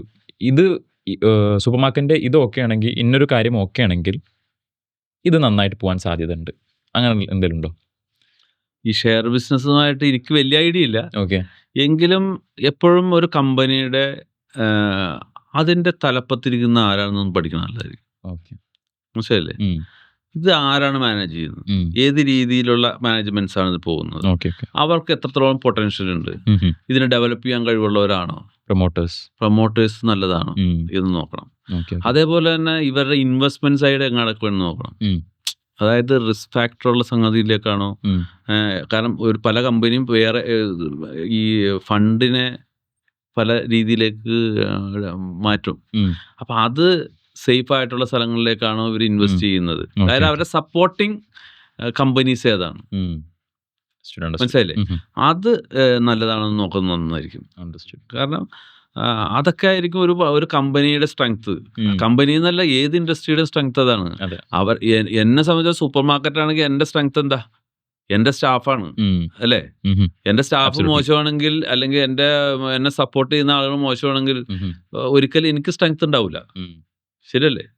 എന്ന പോലെ ഏതൊരു ഇൻഡസ്ട്രിയുടെയും സപ്പോർട്ടിംഗ് ഫാക്ടേഴ്സ് ഇമ്പോർട്ടൻ്റ് ആണ് ആ കമ്പനിയുടെ നിലനിൽപ്പ്. സർ, നമുക്കിനി സ്വാക്കിലേക്ക് പോവാം. ഓക്കെ, എന്താണ് സ്വാക്ക്? ഇപ്പോൾ ഇത് കണ്ടുപിടിക്കാനുള്ള കാരണം, സാർ ഇതിൻ്റെ കോഫൗണ്ടറാണ് സ്വാക്കിൻ്റെ, supermarket welfare association of Kerala. എന്താണ് സ്വാക്ക്? എന്താണ് ഇത് തുടങ്ങാനുള്ള റീസൺ? സ്വാക്ക് എന്ന് പറയുന്നത് സൂപ്പർ മാർക്കറ്റ് ഓണേഴ്സ്, അതായത് supermarket welfare association of Kerala. Okay, സ്വാക്ക്. അതിനെക്കുറിച്ച് പറയുകയാണെങ്കിലേ 2017 GST നിയമം ഇവിടെ വന്നു. അതായത് വാറ്റിൽ നിന്ന് KGST മാറി, വാറ്റ് മാറി GST നിയമം വന്നപ്പോൾ ഏറ്റവും കൂടുതൽ എഫക്റ്റ് ചെയ്യുന്ന ഒരു മേഖലയാണ് സൂപ്പർ മാർക്കറ്റ്. ഇന്നും ആദ്യം നമ്മളുടെ കേരളത്തിലുണ്ടായിരുന്ന ടാക്സ് സിസ്റ്റം KGST ആയിരുന്നു. ഓക്കെ. അതിനുശേഷം വാറ്റ് സിസ്റ്റം വന്നു. അതിനുശേഷമാണ് GST വരുന്നത്. പണ്ട് മുതലേ എല്ലാ മേഖലയും ഒന്ന് ടച്ച് ചെയ്യുന്നൊരു മേഖലയാണ് സൂപ്പർ മാർക്കറ്റ്. ഓക്കെ. അപ്പോൾ ഈ GST വരുമ്പോൾ പുതിയ കുറേ നിയമങ്ങൾ വരാൻ ചാൻസ് ഉണ്ട്. അപ്പോൾ അതിന് പ്രൊട്ടക്റ്റ് ചെയ്യാനായിട്ട് അന്ന് കേരളത്തിലെ ഒരു സൂപ്പർ മാർക്കറ്റുകാരൻ തൊട്ടടുത്ത സൂപ്പർ മാർക്കറ്റുകാരനെ എങ്ങനെ പൂട്ടിക്കാം, അല്ലെങ്കിൽ അവനായിട്ട് എങ്ങനെ മത്സരിക്കാം എന്ന ഒരു കാലഘട്ടത്തിലൂടെ പോകുന്ന ഒരു സമയമാണ്. മനസ്സിലായില്ലേ? എനിക്ക് തന്നെ അറിയാം, എൻ്റെ തൊട്ടടുത്ത സൂപ്പർ മാർക്കറ്റുകാരനെ ഓണറെ ഞാൻ അറിയില്ല. അവൻ്റെ ഒരു നോട്ടീസ് ഇറങ്ങി അതിൻ്റെ മുകളിൽ ഞാനൊരു നോട്ടീസ് ഇറക്കും, ഞാനൊരു ഇറങ്ങി അതിനേക്കാൾ ബെറ്റർ ആയിട്ട് അവൻ ഇറക്കും. അങ്ങനെ ഒരു അൺഹെൽത്തി കോമ്പറ്റീഷൻ നടക്കുന്ന ഒരു കാലഘട്ടം. ആ സമയത്താണ് GST നിയമം വരുന്നത്. GST നിയമം വരുമ്പോൾ എൻ്റെ പ്രിയ സുഹൃത്ത് പാർട്ട്ണറായിട്ടുള്ള മുനീർ കണ്ണൂർ, അതായത് നമ്മുടെ ഗ്രാൻഡ് ഫെഡ് ഇതിൻ്റെ MD യും ഗ്രീൻസ് ഹൈപ്പർ മാർക്കറ്റിൻ്റെ MD ആയിട്ടുള്ള മുനീർ ഒരു ദിവസം എന്നെ വിളിക്കണം. ഇങ്ങനൊരു സംഗതി ഉണ്ട്, നിയമങ്ങൾ വളരെ ഇതാണ്. അന്ന് കണ്ണൂർ ബേസ് ചെയ്തൊരു അസോസിയേഷൻ ഉണ്ട്, കൂട്ടായ്മ ഉണ്ട്. അത് കണ്ണൂർ കാസർഗോഡുള്ള സൂപ്പർ മാർക്കറ്റ് ഓണേഴ്സിൻ്റെ ഉണ്ട്. അസോസിയേഷൻ. അപ്പോൾ നമുക്കിത് കുറച്ചും കൂടി ഡെവലപ്പ് ചെയ്യണം ഉം. എന്ന് പറഞ്ഞുകൊണ്ട് എന്നെ വിളിച്ച് പറഞ്ഞപ്പോൾ അന്ന് എറണാകുളത്തുള്ള ഞാൻ നെറ്റിൽ നോക്കി സൂപ്പർ മാർക്കറ്റുകളുടെ പേരെടുത്ത് പിന്നെ എനിക്ക് ഈ മാർജിൻ ഫ്രീയുമായി ബന്ധപ്പെട്ടുകൊണ്ട് അങ്ങനെ കുറേ ബന്ധങ്ങളുണ്ട്. അതായത് തൃശ്ശൂർ, പാലക്കാട്, അങ്ങനെ കുറേ ബന്ധങ്ങൾ. Right. അങ്ങനെ അവരെല്ലാവരും കൂടി 2017 നമ്മുടെ കളമശ്ശേരി സീ പാർക്കിൽ ഞങ്ങളൊരു മീറ്റിംഗ് വെച്ചു. അങ്ങനെയാണ് സൂപ്പർ മാർക്കറ്റുകാരൻ്റെ പ്രശ്നങ്ങൾ ഗവൺമെൻറ് ലെവലിൽ എത്തിക്കണമെന്നെങ്കിൽ മറ്റു ഒരു സംഘടനക്കും പറ്റൂല, അത് സൂപ്പർ മാർക്കറ്റുകാരൻ്റെ സംഘടന ആയിരിക്കണം എന്നുള്ള രീതിയിൽ സൂപ്പർ മാർക്കറ്റ് വെൽഫെയർ അസോസിയേഷൻ ആരംഭിക്കും 2017. 2017 അത് ആരംഭിച്ചെങ്കിലും 2018 നമ്മുടെ ഒരു വലിയൊരു ഫ്ലഡ് വന്നു. ആ ഫ്ലഡിൻ്റെ സമയത്താണ് സത്യം പറഞ്ഞാൽ നമ്മളുടെ ഈ കൂട്ടായ്മയുടെ ശക്തി മനസ്സിലാകുന്നത്. കാരണം എൻ്റെ കമ്പനിപ്പടി ഷോപ്പൊക്കെ വെള്ളത്തിലായപ്പോയ സമയത്ത് പല ജില്ലകളിൽ നിന്നൊക്കെ ആളുകൾ നമ്മളെ സമാധാനിപ്പിക്കാൻ, അതായത് സൂപ്പർ മാർക്കറ്റിനെ ശത്രുതയോട് കണ്ടിരുന്ന തൊട്ടടുത്ത സൂപ്പർ മാർക്കറ്റുകാരനെ ശത്രുതയെ കണ്ടിരുന്ന ആളുകൾ തമ്മിലൊരു കൂട്ടായ്മ വന്നു, അടുപ്പം വന്നു. അങ്ങനെ 2018 അത് കഴിഞ്ഞു. പിന്നെ 2020 കോവിഡ്, ഇതെല്ലാം കഴിഞ്ഞ് ഏകദേശം 2020 ആയപ്പോഴേക്കും ഓൾ കേരള ലെവലിൽ സ്വാക്ക് ഉണ്ടാക്കി കഴിഞ്ഞു. അവസാനം ഉണ്ടാക്കിയതാണ് കൊല്ലം ജില്ലയാണ്. അതോടുകൂടി ഓൾ കേരള അസോസിയേഷനായിട്ട് supermarket welfare association of Kerala ആയി. ഇന്ന് കേരളത്തിൽ ഏകദേശം 2500-3000 മെമ്പർമാരുള്ള ശക്തമായിട്ടുള്ള അസോസിയേഷനാണ് സ്വാക്ക്. ഏതൊരു സംഗതിയും വളർന്നു വരുമ്പോൾ അതിൻ്റെ ഡ്യൂപ്ലിക്കേറ്റുകൾ ഉണ്ടാവും, മനസ്സിലായില്ലേ? കാരണം ഈ അസഹിഷ്ണുത എന്ന് പറയും. കാരണം അവർ എന്താ പറയാനെന്ന് എനിക്ക് മനസ്സിലാവുന്നില്ല. ഇതിൽ നമുക്കും ആകാൻ പാടില്ലേ, നമുക്കിതുപോലെ തുടങ്ങിക്കൂടെ? അതെല്ലാം വ്യക്തിപരവും സാമ്പത്തികവുമായിട്ടുള്ള കാര്യങ്ങളാണ്. സംഘടന ഉണ്ടെങ്കിൽ ആ സംഘടനയ്ക്ക് ഒരു ബൈലോ ഉണ്ടാവും, ആ ബൈലോ പ്രകാരമുള്ള മുന്നോട്ട് പോക്ക നടക്കുള്ളൂ. അല്ലാതെ പോകുന്നത് എല്ലാം വ്യക്തിപരമായ താല്പര്യങ്ങളിലുണ്ട് എന്ന് സാധാരണ ഏത് ആൾക്കും മനസ്സിലാകാവുന്നതാണ്. അതെല്ലാം ഈ സംഘടനയിലും പല സ്ഥലങ്ങളിൽ നിന്നെല്ലാം ഉണ്ട്, മനസ്സിലായി. പക്ഷെ അതിനൊന്നും നമ്മൾ കൂട്ടാക്കുന്നില്ല. നമ്മൾ സത്യസന്ധമായിട്ട് ഒരു കൂട്ടായ്മയിലൂടെ ശക്തി പ്രാപിച്ചു വരുന്ന ഇന്ന് കേരളത്തിലെ അറിയപ്പെടുന്ന ഒരു സംഘടനകളിൽ ഒന്നാണ് supermarket welfare association of Kerala, സ്വാക്ക്. SWAK എന്നാണ് ഇതിന്റെ പേര്. ഓക്കെ, ഇത് നമ്മൾ ഗവൺമെന്റ് തലത്തിൽ മുഖ്യമന്ത്രി തൊട്ട് എല്ലാ തലത്തിലും സൂപ്പർ മാർക്കറ്റുകാരുമായി ബന്ധപ്പെട്ട കാര്യങ്ങളിൽ നമ്മൾ ബന്ധപ്പെടും. അതിനുള്ള പരാതി കൊടുക്കും. അങ്ങനെയുള്ള കാര്യങ്ങളാണ് സപ്പോർട്ട് തരും. ഇതിന്റെ മെയിൻ ലക്ഷ്യം എന്താണെന്ന് വെച്ചാൽ ഇന്ന് കേരളത്തിലുള്ള ഞാൻ ആദ്യം പറഞ്ഞു വെച്ച പ്രശ്നങ്ങളിലൂടെ കടന്നു പോകുന്ന സൂപ്പർ മാർക്കറ്റുകാർ, അവന് എത്ര പെർസെൻറ്റേജ് മാർജിൻ കൂട്ടി വാങ്ങിക്കൊടുക്കാം എന്നുള്ളതാണ്. അത് ഒരു സുപ്രഭാതത്തിൽ സ്വിച്ചിട്ട പോലെ ഒന്നും മാർജിൻ കൂട്ടാൻ പറ്റില്ല. എന്നാൽ നമ്മൾ അതിനു വേണ്ടി ചെയ്തിട്ടുള്ളത്, ആദ്യമായിട്ട് നമ്മൾ അതിലേക്ക് കാൽ വെച്ചത് എന്താണെന്ന് വെച്ചാൽ മോഡേൺ ബ്രെഡുമായിട്ട് ഒരു ചർച്ച നടത്തി. അവർ വളരെ അനുകൂലമായിട്ട്, കുറച്ച് നാളെല്ലാം ബലം പിടിച്ചെങ്കിലും വളരെ അനുകൂലമായിട്ട് ചെയ്തു. ഇന്ന് ഓരോ സൂപ്പർ മാർക്കറ്റുകാരനും അന്ന് കിട്ടിയിരുന്നതിൻ്റെ ഇരട്ടി 100% വർദ്ധിപ്പിച്ചുകൊണ്ട്, അതായത് അന്ന് 10 രൂപ കിട്ടിയെടുത്ത് ഇന്ന് 20 രൂപയുടെ മുകളിൽ കിട്ടിക്കൊണ്ട് ഉള്ള മാർജിനാണ് ഈ സ്വാക്ക് വാങ്ങിച്ചു കൊടുത്തത്. അതുപോലെ എലൈറ്റ് കമ്പനി അതുപോലെ തന്നെയാണ്, ഏകദേശം 100% വർധന. അപ്പം അത്തരത്തിൽ ഒരുപാട് മാർജിൻ ലെവലിൽ സൂപ്പർ മാർക്കറ്റുകാരന് കൊണ്ടു കൊടുക്കുവാൻ, അല്ലെങ്കിൽ അവർക്ക് സൂപ്പർ മാർക്കറ്റുകാരനെ സപ്പോർട്ട് ചെയ്യുവാൻ supermarket welfare association of Kerala, സ്വാക്കിന് കഴിഞ്ഞിട്ടുണ്ട്. നമ്മുടെ ഒറ്റ ലക്ഷ്യം അതുള്ളൂ. വേറെ ഒരു ലക്ഷ്യവും സൂപ്പർ മാർക്കറ്റ് അസോസിയേഷൻ എന്നുള്ള നിലക്ക് ഇതിലില്ല. വ്യക്തിപരമായ ഒരു താല്പര്യവും ഇതിൽ ഞങ്ങൾ എടുക്കുന്നില്ല.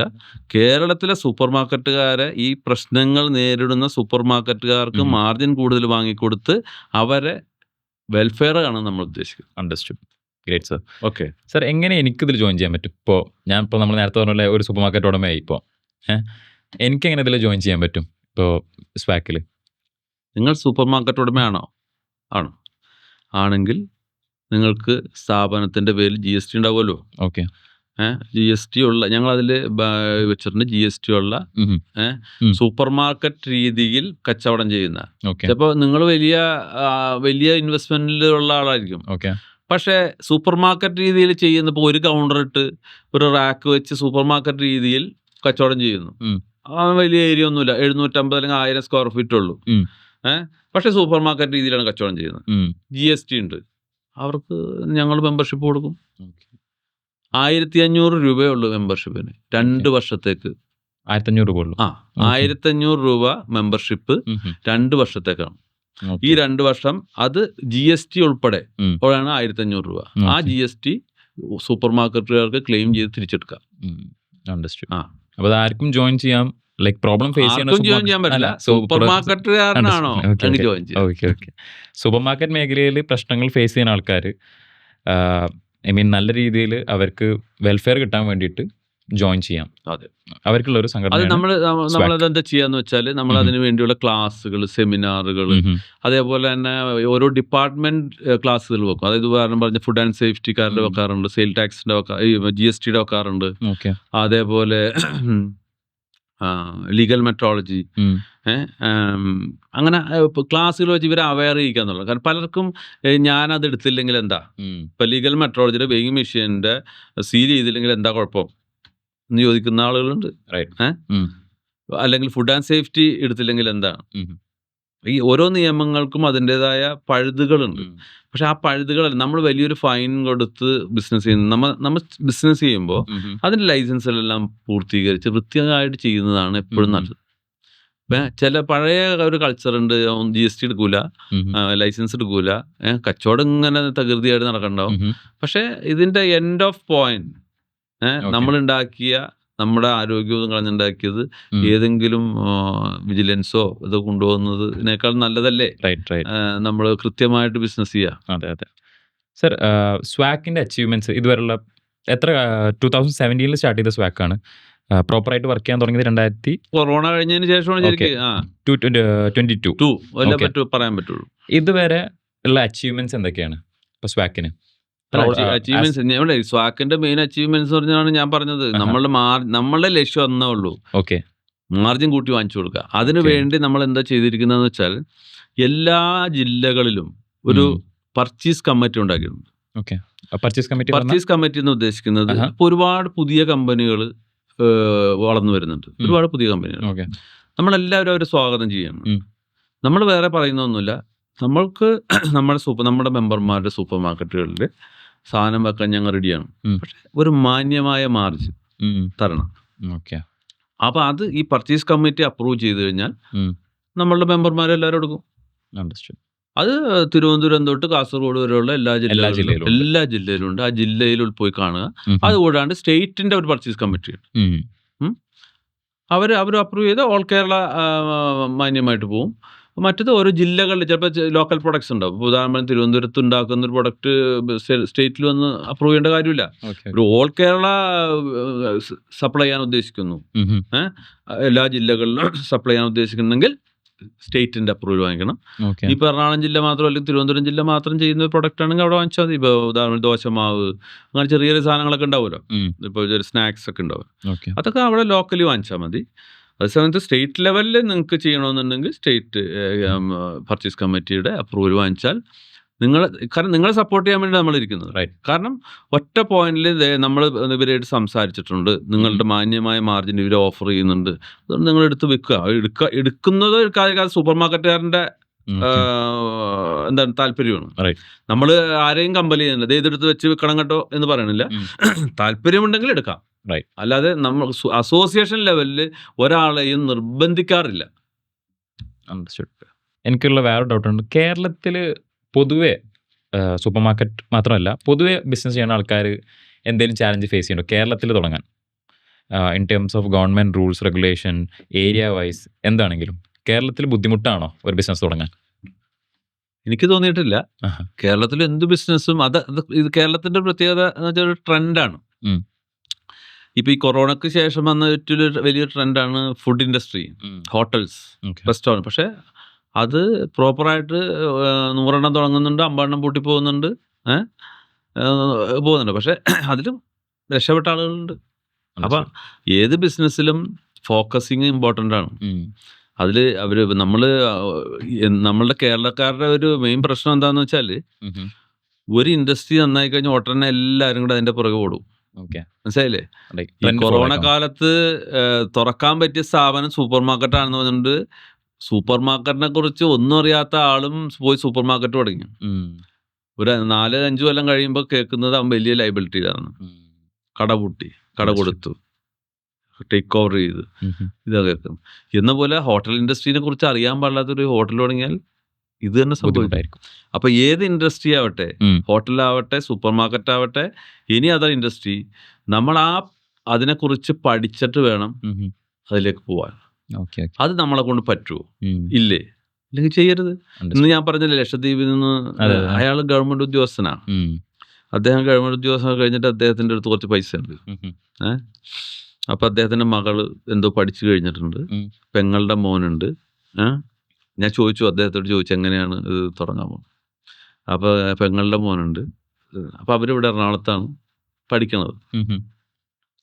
സൂപ്പർ മാർക്കറ്റ് പുള്ളിക്ക് തുടങ്ങാൻ. ഞാൻ ചോദിച്ചു ഇത് ആരാണ് മാനേജ് ചെയ്യാൻ? പുള്ളിക്ക് മാനേജ് ചെയ്യാൻ പറ്റില്ല, പുള്ളി ഗവൺമെന്റ് ഉദ്യോഗസ്ഥനാണ്, മാനേജ് ചെയ്യാൻ പറ്റില്ല. പുള്ളിക്ക് ഇപ്പോൾ ഉള്ള ദ്വീപിൽ നിന്ന് ഉടനെ അടുത്ത ദ്വീപിലേക്ക് പോകേണ്ടി വരും. അപ്പോൾ ഞാൻ ചോദിച്ചു എങ്ങനെയാണ് ഇത് മാനേജ് ചെയ്യാൻ ഉദ്ദേശിക്കുന്നത്? അപ്പോൾ പറഞ്ഞു എൻ്റെ മോളും ഈ പെങ്ങളുടെ മോനും വേറൊരു പയ്യനുണ്ട്, അവർ 3 പേരും കൂടിയാണ് മാനേജ് ചെയ്യണത്. ശരി, ഓക്കെ. ഇവർക്ക് ഇതിനു മുമ്പ് ബിസിനസ് എക്സ്പീരിയൻസ് ഉണ്ടോ? ഇല്ല. അപ്പോൾ തുടങ്ങാൻ പോകുന്നത് സൂപ്പർ മാർക്കറ്റ് വേണം. കാരണം നമ്മളിവിടുത്തെ പോലെ ഒരു സൂപ്പർ മാർക്കറ്റ് ലക്ഷദ്വീപിൽ എങ്ങനെയാവുമെന്ന് എനിക്കറിയില്ല. ഞാൻ പറഞ്ഞു ഞാൻ ഇന്നേ വരെ ലക്ഷദ്വീപിൽ പോയിട്ടില്ല, അതുകൊണ്ട് എനിക്ക് അവിടുത്തെ കൾച്ചർ എന്താണെന്ന് പറഞ്ഞൂടെ, ആളുകൾ എങ്ങനെയാണ്. അപ്പോൾ അദ്ദേഹം പറഞ്ഞു അവിടെ എല്ലാം കടം കൊടുക്കണം. തൊട്ടടുത്ത് ഒരു കടയുണ്ട്, അയാൾ കടം കൊടുത്തിട്ട് പ്രശ്നത്തിലാണ്. അയാൾ ഇവിടുന്ന് മാർക്കറ്റിൽ നിന്ന് കുറെ കടം വാങ്ങിക്കും, അയാൾ അവിടെ കൊണ്ടുവന്ന് കടം കൊടുക്കും. ഇപ്പൊ ആളുകൾ കാശ് തിരിച്ചു കൊടുക്കാതെ പ്രശ്നത്തിലാണ്. അപ്പൊ ഞാൻ ചോദിച്ചു, അപ്പൊ വീണ്ടും നിങ്ങളും ഈ കടം കൊടുത്ത് ബിസിനസ് ചെയ്യാനാണോ ഉദ്ദേശിക്കുന്നത്? അല്ല, അത് കൊടുക്കാതെ ബിസിനസ് ചെയ്യാൻ പറ്റില്ല എന്ന് പറഞ്ഞു. ഓക്കെ. അപ്പോൾ ഇദ്ദേഹം സ്റ്റാർട്ട് ചെയ്യാൻ പ്ലാൻ കടം കൊടുത്തിട്ട് തന്നെ. അപ്പൊ ഞാൻ ചോദിച്ചാൽ ആ ദ്വീപിൽ എത്ര പേരുണ്ട്? 4500 പേരുണ്ട്. ഞാൻ ചോദിച്ചു 4500 പേരിൽ എത്ര പേരെ നിങ്ങൾക്ക് കിട്ടും? അപ്പൊ അദ്ദേഹം പറഞ്ഞത് ഒരു 1000 പേരെ കിട്ടുമെന്ന് ചോദിച്ചു. കാരണം ചെറിയ ദ്വീപല്ലേ, 1000 പേര്. ഒരു 1000 പേരൊക്കെ കിട്ടും. ഞാൻ പറഞ്ഞു 1000 പേർക്ക് കടം കൊടുത്ത് ബിസിനസ് ചെയ്തിട്ട് നിങ്ങൾ പണിയെടുത്ത പൈസയാണ്. അപ്പൊ പുള്ളി പറഞ്ഞു ഞാൻ എൻ്റെ മുകളിൽ ലോഡ്ജ് പണിതുണ്ട്. ഞാൻ പറഞ്ഞു അതൊക്കെ നല്ല ബിസിനസ്സാണ്. അയാൾ ഇറങ്ങി പോകുന്നതിന് മുമ്പ് പൈസ കിട്ടും. ഇതങ്ങനെയല്ല, ഇത് വളരെ സൂക്ഷിച്ച് ചെയ്യേണ്ടത്. ഞാൻ ഏറ്റവും ബെസ്റ്റ്, നിങ്ങൾ തൽക്കാലം ഇപ്പൊ ഇതിനൊന്നും ഇറങ്ങിത്തിരിക്കരുതെന്നാണ് എൻ്റെ ഒരു അഭിപ്രായം. നിങ്ങൾ ചെയ്യേണ്ടത്, നിങ്ങളുടെ പെങ്ങളുടെ മോളും പെങ്ങളുടെ മോന എറണാകുളത്തുണ്ടെന്നല്ലേ പറഞ്ഞു, ഏതെങ്കിലും ഒരു സൂപ്പർ മാർക്കറ്റിൽ ജോലിക്ക് കയറുക. എക്സ്പീരിയൻസ് പാർട്ട് ടൈം ആയിട്ടോ അല്ലാതെ കയറുക. ഇനി പാർട്ട് ടൈം ആണെങ്കിൽ ഞാനും സപ്പോർട്ട് ചെയ്യാം. കയറിയിട്ട് അവരെ കൊണ്ട് ചെയ്യാൻ പറ്റുമെന്ന് അവർ പറയട്ടെ. എന്നിട്ട് നിങ്ങൾ ഒരു പൈസ ഇൻവെസ്റ്റ് ചെയ്യണമെങ്കിൽ അതിനാദ്യം തീരുമാനിച്ചിട്ട് ചെയ്താൽ മതി. അങ്ങനെ പറഞ്ഞു വിട്ടേക്കണം. കാരണം അല്ലാതെ ഈ കുറച്ച് ദിവസം കഴിയുമ്പോൾ ഈ പെൺകുട്ടിയാണ് ഇവര് എന്നെ പറ്റൂല എന്ന് പറഞ്ഞാൽ അദ്ദേഹത്തിനൊന്നും നിൽക്കാൻ പറ്റില്ല, അദ്ദേഹം ഉദ്യോഗസ്ഥനാണ്. അപ്പം എന്ന് പറഞ്ഞിട്ട് ഇത് ഈ ഇൻഡസ്ട്രിയിലേക്ക് വരുമ്പോൾ എല്ലാവരും ഈ ഇൻഡസ്ട്രിയിൽ നിന്നല്ല, ഏത് ഇൻഡസ്ട്രിയിൽ പോകുമ്പോഴും അതിനെക്കുറിച്ച് പഠിച്ചിട്ട് വേണം വരാൻ. ഞാൻ ഈ സൂപ്പർ മാർക്കറ്റ് മേഖല ആദ്യം ഞാൻ പോയി പഠിച്ചത് പർച്ചേസ് എൻട്രിയാണ്. എങ്ങനെ ഒരു സാധനം വന്നാൽ എൻട്രി എങ്ങനെ ഇടും, പിന്നെ അക്കൗണ്ട്സിൽ പോയി, പിന്നെ ബില്ലടിക്കാൻ പഠിച്ചു. ഇതെല്ലാം പഠിച്ചത്. അപ്പോൾ എൻ്റെ കോൺഫിഡൻസ് എന്താ, ആരില്ലെങ്കിലും എന്നെ കൊണ്ട് ചെയ്യാൻ പറ്റും. പർച്ചേസിലെ ആളില്ലെങ്കിൽ ഞാൻ ചെയ്യും, അക്കൗണ്ട്സിലാണെങ്കിൽ ഞാൻ ചെയ്യും, ബില്ലിങ്ങിലാണെങ്കിൽ ഞാൻ. ആ ഒരു കോൺഫിഡൻസ് വന്നിട്ട് വേണം ഏത് ബിസിനസ്, ഇതൊന്നല്ല ഏത്. അപ്പം ഒരാളെ ഡിപ്പെൻഡ് ചെയ്തുള്ള ബിസിനസ്സിനേക്കാൾ നല്ലതാണ് നമുക്ക് ചെയ്യാനുള്ള ധൈര്യവും ഇതുണ്ടെങ്കിലുള്ള ഒരു ബിസിനസ്. Understood sir. ലൈക്ക് എൻ്റെ ഒരു ജനറേഷൻ്റെ ഞാൻ കണ്ട ഒരു പ്രോബ്ലമാണ്, എല്ലാവർക്കും അബ്രോഡ് പോകണം. മിക്ക ആൾക്കാരും എൻ്റെ ഏജിൽ ഗ്യാപ്പിലുള്ള ഒരാൾക്കാർ 20 to 25 ഈ ഏജിലുള്ള ആൾക്കാർ എല്ലാവരും സ്റ്റഡീസിനായിട്ട് അബ്രോഡ് പോവും, പിന്നെ അവിടെ സെറ്റിലാവും. കേരളത്തിൽ വന്നിട്ട് ഇന്ത്യയിൽ വന്നിട്ട് ഒരു ബിസിനസ് സ്റ്റാർട്ട് ചെയ്യണം എന്നുള്ളൊരു മൈൻഡില്ല. അവരോട് എന്താ പറയുക, അവരെങ്ങനെ നമുക്ക് തിരിച്ചു കൊണ്ടുവരാൻ പറ്റും? കേരളത്തിൽ ഒരു ബിസിനസ് സ്റ്റാർട്ട് ചെയ്യണം, നമ്മുടെ രാജ്യം ഇമ്പ്രൂവ് ചെയ്യണം എന്നുള്ളൊരു അവരെങ്ങനെ കൺവിൻസ് ചെയ്യാൻ പറ്റും? എബ്രോഡ് എന്ന് ഉദ്ദേശിക്കുന്ന മോനിപ്പോൾ ഉദാഹരണം ദുബായിലോ അല്ലെങ്കിൽ ദുബായിലൊന്നും പോയി ആരും പഠിക്കാൻ പോകില്ല നിൽക്കണം. UK, Canada, UK, Canada, US. America, Australia ഒക്കെയാണ് പോണത്. യെസ്. ഇവിടെ അതുകൊണ്ട് സംഭവിക്കാൻ പോകുന്ന ഒരു ഏറ്റവും വലിയ ഭവിഷ്യത്ത്, കേരളത്തിൽ കുറച്ചാൾ കഴിഞ്ഞാൽ എന്ത് സംഭവിക്കുന്നത്, കുറേ പ്രായമായ ആളുകളല്ലാണ്ട് ചെറുപ്പക്കാരുണ്ടാവില്ല. റൈറ്റ്. അതിന് ചെയ്യേണ്ടത് ഗവൺമെൻറ് ലെവലിൽ ഇവർക്കുള്ള ഓപ്പർച്യൂണിറ്റീസ് ഉണ്ടാക്കുക എന്നുള്ളതാണ്. ഇന്ന് ഇല്ല എന്ന് പറയാൻ പറ്റില്ല. ഇന്ന് ഒരുപാട് IT മേഖലയും കുറേ ഒക്കെ ഉണ്ട്. എങ്കിലും കുറേയും കൂടി ഇന്നത്തെ സ്കൂൾ സിസ്റ്റം തന്നെ ശരിയാണെന്ന് സർക്കാർ. നമ്മളിപ്പോൾ സ്കൂളുകളിൽ പല വിഷയങ്ങൾ പഠിക്കുന്നുണ്ട്. ഈ പഠിച്ച വിഷയവുമായിട്ട് നമ്മുടെ ലൈഫിന് ഒരു ബന്ധമില്ല. അപ്പം നമ്മൾ ബേസിക് തൊട്ടിട്ട് എന്തെങ്കിലും ടെക്നിക്കലായിട്ടോ അല്ലെങ്കിൽ ആ രീതിയിലുള്ള പഠന രീതിയിലുള്ള മാറ്റങ്ങൾ കൊണ്ടുവരും. അതായത് അവർക്ക് ഒരു 10ാം ക്ലാസ് കഴിയുമ്പോഴേക്കും എന്നെക്കൊണ്ട് ഒരു ചെറിയ കാര്യം ചെയ്യാൻ പറ്റും, ഒരു ടെക്നിക്കലായിട്ട് ചെയ്യാൻ പറ്റും, അല്ലെങ്കിൽ എന്നെക്കൊണ്ട് ഇത് പ്രൊഡക്റ്റ് ചെയ്യാൻ പറ്റും എന്നുള്ള രീതിയിലുള്ള ഒരു പഠന രീതി ഇവിടെ വരേണ്ടത് അത്യാവശ്യമാണ്. കാരണം അല്ലാതെ ഇപ്പോൾ പഠിക്കുന്ന രീതിയിൽ സോഷ്യൽ സ്റ്റഡീസും സയൻസും ഇതെല്ലാം പഠിച്ചു കഴിഞ്ഞിട്ട് അവൻ 10ാം ക്ലാസ് കഴിഞ്ഞാൽ അവൻ ആ തിയററ്റിക്കൽ സംഗതി അറിയാൻ പ്രാക്ടിക്കൽ ഒന്നും പഠിക്കണമല്ലോ ഇവർ. പിന്നെ ഇപ്പോഴത്തെ പുതിയ ജനറേഷൻ എല്ലാവരും വൈറ്റ് കോളർ ജോബാണ് ഇഷ്ടപ്പെടുക. ടെക്നിക്കൽ ഇന്നിപ്പോൾ ഏറ്റവും കൂടുതൽ കാരണം ബംഗാളികളുടെ ഗൾഫാണ് കേരളം. ഇപ്പോൾ കഴിഞ്ഞ മാസമൊക്കെ മിക്ക ഹോട്ടൽസും പൂട്ടിയേക്കായിരുന്നു. കാരണം എന്താ, അവരുടെ സ്റ്റാഫ് മുഴുവൻ നാട്ടിൽ പോയേക്കണം. ഈ ഇലക്ഷനുമായി ബന്ധപ്പെട്ട് അല്ലെങ്കിൽ പെരുന്നാളുമായി ബന്ധപ്പെട്ട് തിരിച്ചുപോയി എത്രയോ ഹോട്ടൽസിലാണ് ഇഷ്യൂ ആയത്. മനസ്സിലായില്ലേ? അതായത് ഇന്ന് കേരളത്തിൽ ബംഗാളികളില്ലെങ്കിൽ കേരളം സ്തംഭിക്കും എന്നുള്ള സ്ഥിതിയിലേക്ക് പോകണം. കാരണം ഇന്ന് കേരളത്തിലെ ജനങ്ങളാരും പണിയെടുക്കാൻ റെഡിയല്ല. എല്ലാവരും വൈറ്റ് കോളർ ജോബ് അല്ലാണ്ട് നോക്കുന്നില്ല പഴയതുപോലെ. അപ്പൊ അവരിവിടെ വർക്ക് ചെയ്യുന്നുണ്ടില്ല, അവർ മാന്യമായിട്ട് വർക്ക് ചെയ്യുന്ന ആളുകളാണ്. മനസ്സിലായി. പക്ഷേ ഇതിലുള്ള ഇഷ്യൂ എന്താണെന്ന് വെച്ചാൽ ഫ്യൂച്ചറിൽ ഇവരില്ലെങ്കിൽ നമുക്ക് മുന്നോട്ട് പോകാൻ പറ്റാത്ത സ്ഥിതിയിൽ.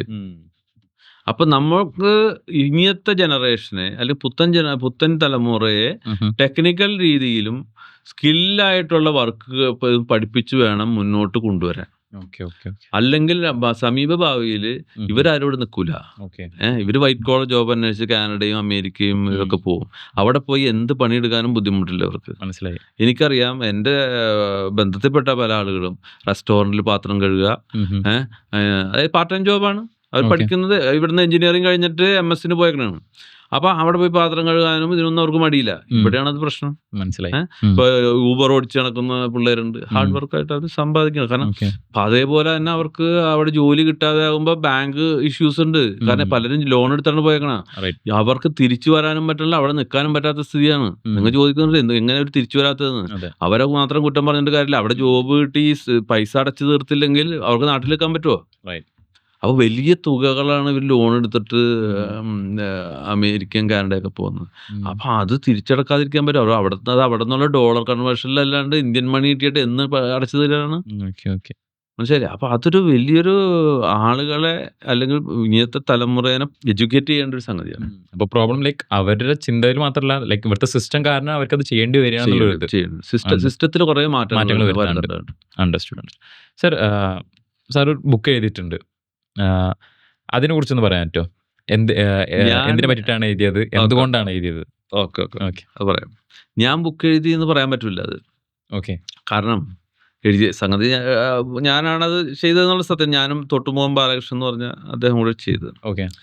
കാരണം എൻ്റെ ഗ്രാൻഡ് ഫാദർ എൻ്റെ മദറിൻ്റെ ഫാദർ, അദ്ദേഹം പഴയ ഒരു ഫ്രീഡം ഫൈറ്റർ ആയിരുന്നു.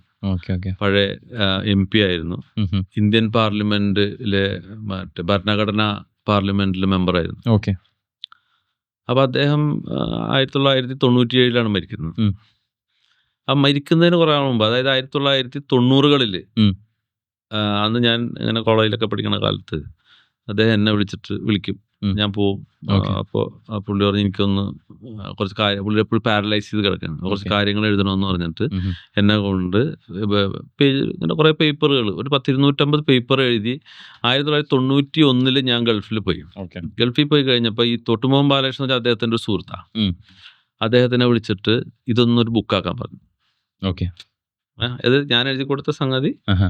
അപ്പൊ ഞാനത് വെറുതെ ഇങ്ങനെ പോയിന്റ്സ് എഴുതിയിട്ടുള്ളൂ. അപ്പൊ അത് പുള്ളി അദ്ദേഹം ഗ്രാൻഡ് ഫാദർ തന്നെയാണ് പറഞ്ഞത്. ഗ്രാൻഡ് ഫാദർ തന്നെ ഓക്കെ. അദ്ദേഹത്തിനോട് പറഞ്ഞൊരു ബുക്കാക്കാം. ഓക്കെ. അങ്ങനെ അദ്ദേഹം ഒരു ചെറിയ ബുക്ക്, ഓക്കെ. ഒരു 60 പേജുള്ള ഒരു ബുക്കാക്കി. ഓക്കെ. അതിനുശേഷം ഒരു 3 വർഷം മുമ്പ് ഇന്ത്യൻ ഭരണഘടനയുടെ 75-ാം വാർഷികം ആഘോഷിക്കുന്ന അവസരത്തിൽ ഓക്കെ. എൻ്റെ മൊബൈലിൽ ഒരു മെസ്സേജ് വന്നു. എൻ്റെ ഗ്രാൻഡ് ഫാദറിൻ്റെ ഫോട്ടോ, അതിൻ്റെ താഴെ ഇന്ത്യൻ ഭരണഘടനാ സമിതിയിലുണ്ടായിരുന്ന ആളെന്ന് പറഞ്ഞൊരു പേപ്പർ, ഒരു വാട്സപ്പ് മെസ്സേജ് വന്നു. അപ്പം ഞാൻ അന്ന് ഒരുപാട് ഫ്രണ്ട്സിനൊക്കെ അയച്ചു. ആ കൂട്ടത്തിൽ എൻ്റെ ഞങ്ങൾ സുഹൃത്തും കൂടിയായിട്ടുള്ള അന്നത്തെ ഇൻഡസ്ട്രിയൽ മിനിസ്റ്റർ ആയിരുന്ന പി രാജീവനും ഇതയച്ചു. ഓക്കെ. അപ്പോൾ അദ്ദേഹം എനിക്കത് എൻ്റെ താഴെ നോട്ടഡ്, ഓക്കെ, വളരെ തിരക്കാണെങ്കിലും പുള്ളി അതിൻ്റെ താഴെ റെസ്പോണ്ട് ചെയ്തു, നോട്ടഡ് എന്ന് പറഞ്ഞു. അപ്പം ഞാൻ അതിൻ്റെ താഴെ ഹീസ് മൈ ഗ്രാൻഡ് ഫാദർ എന്ന് പറഞ്ഞ് ഒരു നോട്ടും കൂടി തിരിച്ചെഴുതി. ഓക്കെ. ഉടനെ തന്നെ പുള്ളി എനിക്ക് തോന്നുന്നു 2 മണിക്കൂർ കഴിഞ്ഞിട്ടില്ല, പുള്ളി എന്നെ തിരിച്ചു വിളിച്ചു. സിയാവുദ്ദീൻ എന്ത് എന്നോട് പറയാണ്ടിരുന്നു? ഓക്കെ. ഇദ്ദേഹത്തെ കുറിച്ച് ഞാൻ കേട്ടിട്ടുണ്ട്, ഇതുണ്ടെങ്കിലും പുള്ളിയാണെങ്കിൽ അന്ന് കളമശ്ശേരി മണ്ഡലത്തിലെ MLA കൂടിയാണ്. ഓക്കെ. എൻ്റെ മണ്ഡലത്തിലുള്ള ഒരാളുണ്ടായിരുന്നു, ഞാൻ അറിഞ്ഞില്ല എന്ന് പറഞ്ഞു. അപ്പം ഞാൻ പറഞ്ഞു അത് ഗ്രാൻഡ് ഫാദറാണ് എന്ന് പറഞ്ഞു. അപ്പം നമുക്ക് പുള്ളിനെ കുറിച്ച് വലിയ അറിവൊന്നുമില്ല. ശരി എന്ന് പറഞ്ഞു. ഞാൻ വീട്ടിലായിരുന്നു. അപ്പം ഞാൻ എൻ്റെ മദറുണ്ട്, ഫാദറുണ്ട്, ഞാൻ വീട്ടിലേക്ക് വരുന്നുണ്ട്. അപ്പം ഞാൻ ഉദ്ദേശിച്ച സാധാരണ രാഷ്ട്രീയക്കാർ പറയുന്ന പോലെ ഒരു വാചകമായിരുന്നു. ഒരു 2 ഡേയ്സ് കഴിഞ്ഞപ്പോൾ മിനിസ്റ്റർ ഓഫീസിൽ നിന്ന് എന്നെ വിളിച്ചിട്ട് പറഞ്ഞു ഇങ്ങനെ മിനിസ്റ്റർ വരുന്നുണ്ട്. അങ്ങനെ അദ്ദേഹം എൻ്റെ വീട്ടിൽ വിസിറ്റ് ചെയ്തു. ഓക്കെ. മദറിനെ കണ്ടു, എന്നിട്ട് പറഞ്ഞ് ഇദ്ദേഹത്തിന് അപ്പോൾ പുള്ളി അന്ന് നിയമമന്ത്രിയും കൂടിയാണ്. അപ്പോൾ പുള്ളി ഭരണഘടനയെ കുറിച്ച് 1-2 ബുക്കുകൾ എഴുതിയിട്ടുണ്ട്. അതുകൊണ്ട് അപ്പോൾ അദ്ദേഹം ഒരു കുറച്ചും കൂടി താല്പര്യത്തോടു കൂടി എടുക്കുകയും അപ്പോൾ എന്നോട് ചോദിച്ചു, ഈ ഗ്രാൻഡ് ഫാദറിനെ കുറിച്ച് എന്തെങ്കിലും ഡാറ്റ തരാൻ പറഞ്ഞു. ഓക്കെ. എൻ്റെ കയ്യിലൊരു സാധനമില്ല, ആകെ ഉള്ളത് ഈ 65 പേജുള്ള അദ്ദേഹം പണ്ട് പറഞ്ഞു തന്ന ഒരു ബുക്കാണ്. ഓക്കെ. അങ്ങനെ ഞാൻ അദ്ദേഹത്തിന് അത് ബുക്കും ഇല്ല കയ്യിൽ, വേറൊരു കോപ്പി സംഘടിപ്പിച്ച് അതിൻ്റെ ഫോട്ടോ കോപ്പി എടുത്ത് അദ്ദേഹത്തിന് കൊടുത്തു. അങ്ങനെ അദ്ദേഹം എന്നോട് പറഞ്ഞു, സിയാവുദ്ദീൻ ഇത് ഇദ്ദേഹം നിങ്ങൾ ഉദ്ദേശിക്കുന്ന പോലെ ചെറിയ ആളല്ല, അദ്ദേഹത്തിനെ കുറിച്ച് കൂടുതൽ പഠനം നടത്തണം. ഞാൻ പറഞ്ഞ് കുറേ സംഗതികൾ ഉണ്ടായിരുന്നു, പക്ഷെ വെള്ളപ്പൊക്കത്തിലെല്ലാം നഷ്ടപ്പെട്ടു പോയി. അതാണെന്ന് പറഞ്ഞപ്പോൾ അങ്ങനെ അദ്ദേഹത്തിനെ കുറിച്ച് ഒരു സെമിനാർ UC കോളേജിൽ വെച്ച് ആദ്യം നടത്തി, പിന്നെ വെളിയനാട് വെച്ച് വലിയൊരു പ്രോഗ്രാം നടത്തി. അപ്പം അദ്ദേഹം ആ 2 വലിയ പ്രോഗ്രാം, ഇപ്പോൾ VC അഹമ്മദുണ്ണി ഓർമ്മകൾക്കൊപ്പം VC അഹമ്മദുണ്ണി എന്ന് പറഞ്ഞ വലിയ പ്രോഗ്രാം. അപ്പം അദ്ദേഹം ഇനിഷ്യേറ്റീവ് ഇട്ട് ചെയ്തതാണ് പി രാജീവ്. അപ്പം അതിനുശേഷം പുള്ളി എന്നോട് പറഞ്ഞു, സിയാവുദ്ദീൻ നമുക്ക് കുറച്ച് ഡാറ്റ കളക്ട് ചെയ്യണം എന്ന് പറഞ്ഞിട്ട് അങ്ങനെ ഞാൻ ഈ ബുക്കിനെ കുറച്ചുകൂടി കാരണം പുള്ളിയുടെ കാലത്ത് ജീവിച്ചിരുന്ന പലരും മരിച്ചുപോയി. അപ്പോൾ നമുക്ക് ഡാറ്റ കിട്ടാന്ന് പറഞ്ഞാൽ വലിയ ടഫ് ജോബാണ്. എങ്കിലും ഞാൻ അദ്ദേഹവുമായി കണക്റ്റഡ് ആയിട്ടുള്ള, അദ്ദേഹത്തെ കണ്ടിട്ടുള്ള, സംസാരിച്ചിട്ടുള്ള ആളുകളെ കണ്ടെത്തി അവരൊക്കെ ഓർമ്മക്കുറിപ്പുകൾ ഒപ്പിച്ചൊരു എനിക്ക് തോന്നുന്നു 10-20 ഓർമ്മക്കുറിപ്പുകളും, പിന്നെ പുള്ളി അന്ന് പറഞ്ഞു തന്ന കാര്യങ്ങളുടെ ഡീറ്റെയിലിംഗ്. സത്യം പറഞ്ഞാൽ ഞാൻ അന്ന് ജസ്റ്റ് എഴുതി പോയെങ്കിൽ അതിൻ്റെ ഡീറ്റെയിലിംഗ് ഒന്നുമില്ല. അപ്പം അതിനെ കാരണം പല മെയിൻ സംഗതികളിലും പുള്ളി പങ്കെടുത്തിട്ടുണ്ട്, പുള്ളി ഇടപെട്ടിട്ടുണ്ട്. അപ്പം അതിൻ്റെയൊക്കെ ഡീറ്റെയിലിംഗ് എടുത്തു. അങ്ങനെ അതും ഉൾപ്പെടുത്തി ഇപ്പോൾ ഏകദേശം ഒരു 250-260 പേജുള്ള ഒരു ബുക്കാക്കിയാണ് ആ ബുക്ക് പബ്ലിഷ് ചെയ്തത്. അപ്പോൾ അത് എന്നിട്ട് വീണ്ടും UC കോളേജിൽ വെച്ച് അത് പ്രകാശനം ചെയ്തു. പി രാജീവായിരുന്നു. അപ്പം അങ്ങനെയാണ് ആ ഒരു ബുക്ക് എഴുതാനുള്ള ഇൻസ്പിറേഷൻ എനിക്ക്. പക്ഷെ ഞാനങ്ങനെ ഒട്ടും എഴുതിയിട്ടില്ല എന്ന് പറയാൻ പറ്റില്ല. എൻ്റെ ജീവിതത്തിലെ ചെറിയ ചെറിയ സംഗതികൾ വെച്ചിട്ട് ഇപ്പോൾ എൻ്റെ ഒരു കസിനൊക്കെ പറഞ്ഞപ്പോൾ ഞാൻ സർവശക്തൻ്റെ ടൂൾ എന്ന് പറയുന്ന ഒരു സംഗതി എഴുതിയിട്ടുണ്ട്. അത് വേറൊന്നുമല്ല, എൻ്റെ അനുഭവത്തിൽ, എൻ്റെ ജീവിതത്തിൽ ഉണ്ടായിട്ടുള്ള നമുക്കൊരു പ്രതിസന്ധി വരുന്ന സമയത്ത് നമ്മളെ സഹായിക്കാനായിട്ട് നമ്മൾ ഇന്നുവരെ ജീവിതത്തിൽ കാണാത്ത ഒരാൾ വന്ന് നമ്മളെ സഹായിക്കാൻ വരികയാണ്. അങ്ങനെയൊക്കെ ഉള്ള എനിക്കെന്നല്ല, ലോകത്ത് എല്ലാവരിലും അങ്ങനത്തെ ദൈവത്തിൻ്റെ ടൂളുകൾ എത്തും. മനസ്സിലായില്ലേ? കാരണം അത് എന്ന് പറയുന്നത് ദൈവം നമ്മളെ സംരക്ഷിക്കുന്നു എന്നുള്ളതിന് ഒരു ഇതാണ്, തെളിവാണത്. കാരണം നമ്മൾ ഭയങ്കര പ്രതിസന്ധിയിൽ ഒന്നും ചെയ്യാൻ പറ്റാത്ത സ്ഥിതിയിൽ ഒരാൾ, നമുക്കൊരു പരിചയമില്ലാത്ത ഒരാൾ വന്നിട്ടായിരിക്കും നമ്മൾ സഹായിക്കാൻ പറ്റും. മനസ്സിലായില്ലേ? അപ്പം അങ്ങനത്തെ ഒരു ചെറിയ സംഗതിയൊക്കെ എഴുതിയിട്ടുണ്ട്. അപ്പോൾ വലിയൊരു, നിങ്ങൾ ചോദിച്ചോളൂ, വലിയൊരു ഓതറാണെന്ന് പറയാൻ ഞാൻ അവകാശപ്പെടുന്നില്ല. ഇനിയിപ്പോൾ ബുക്ക് ഇങ്ങനെ എഴുതാൻ സാധ്യത ഉണ്ടോ? എഴുതണമെന്നുണ്ട്. ഓക്കെ. ഇനിയിപ്പോൾ കാലം എന്തെങ്കിലുമൊക്കെ ആളുകൾക്ക് ഗുണമുള്ള എന്തെങ്കിലുമൊക്കെ ചെയ്യണം.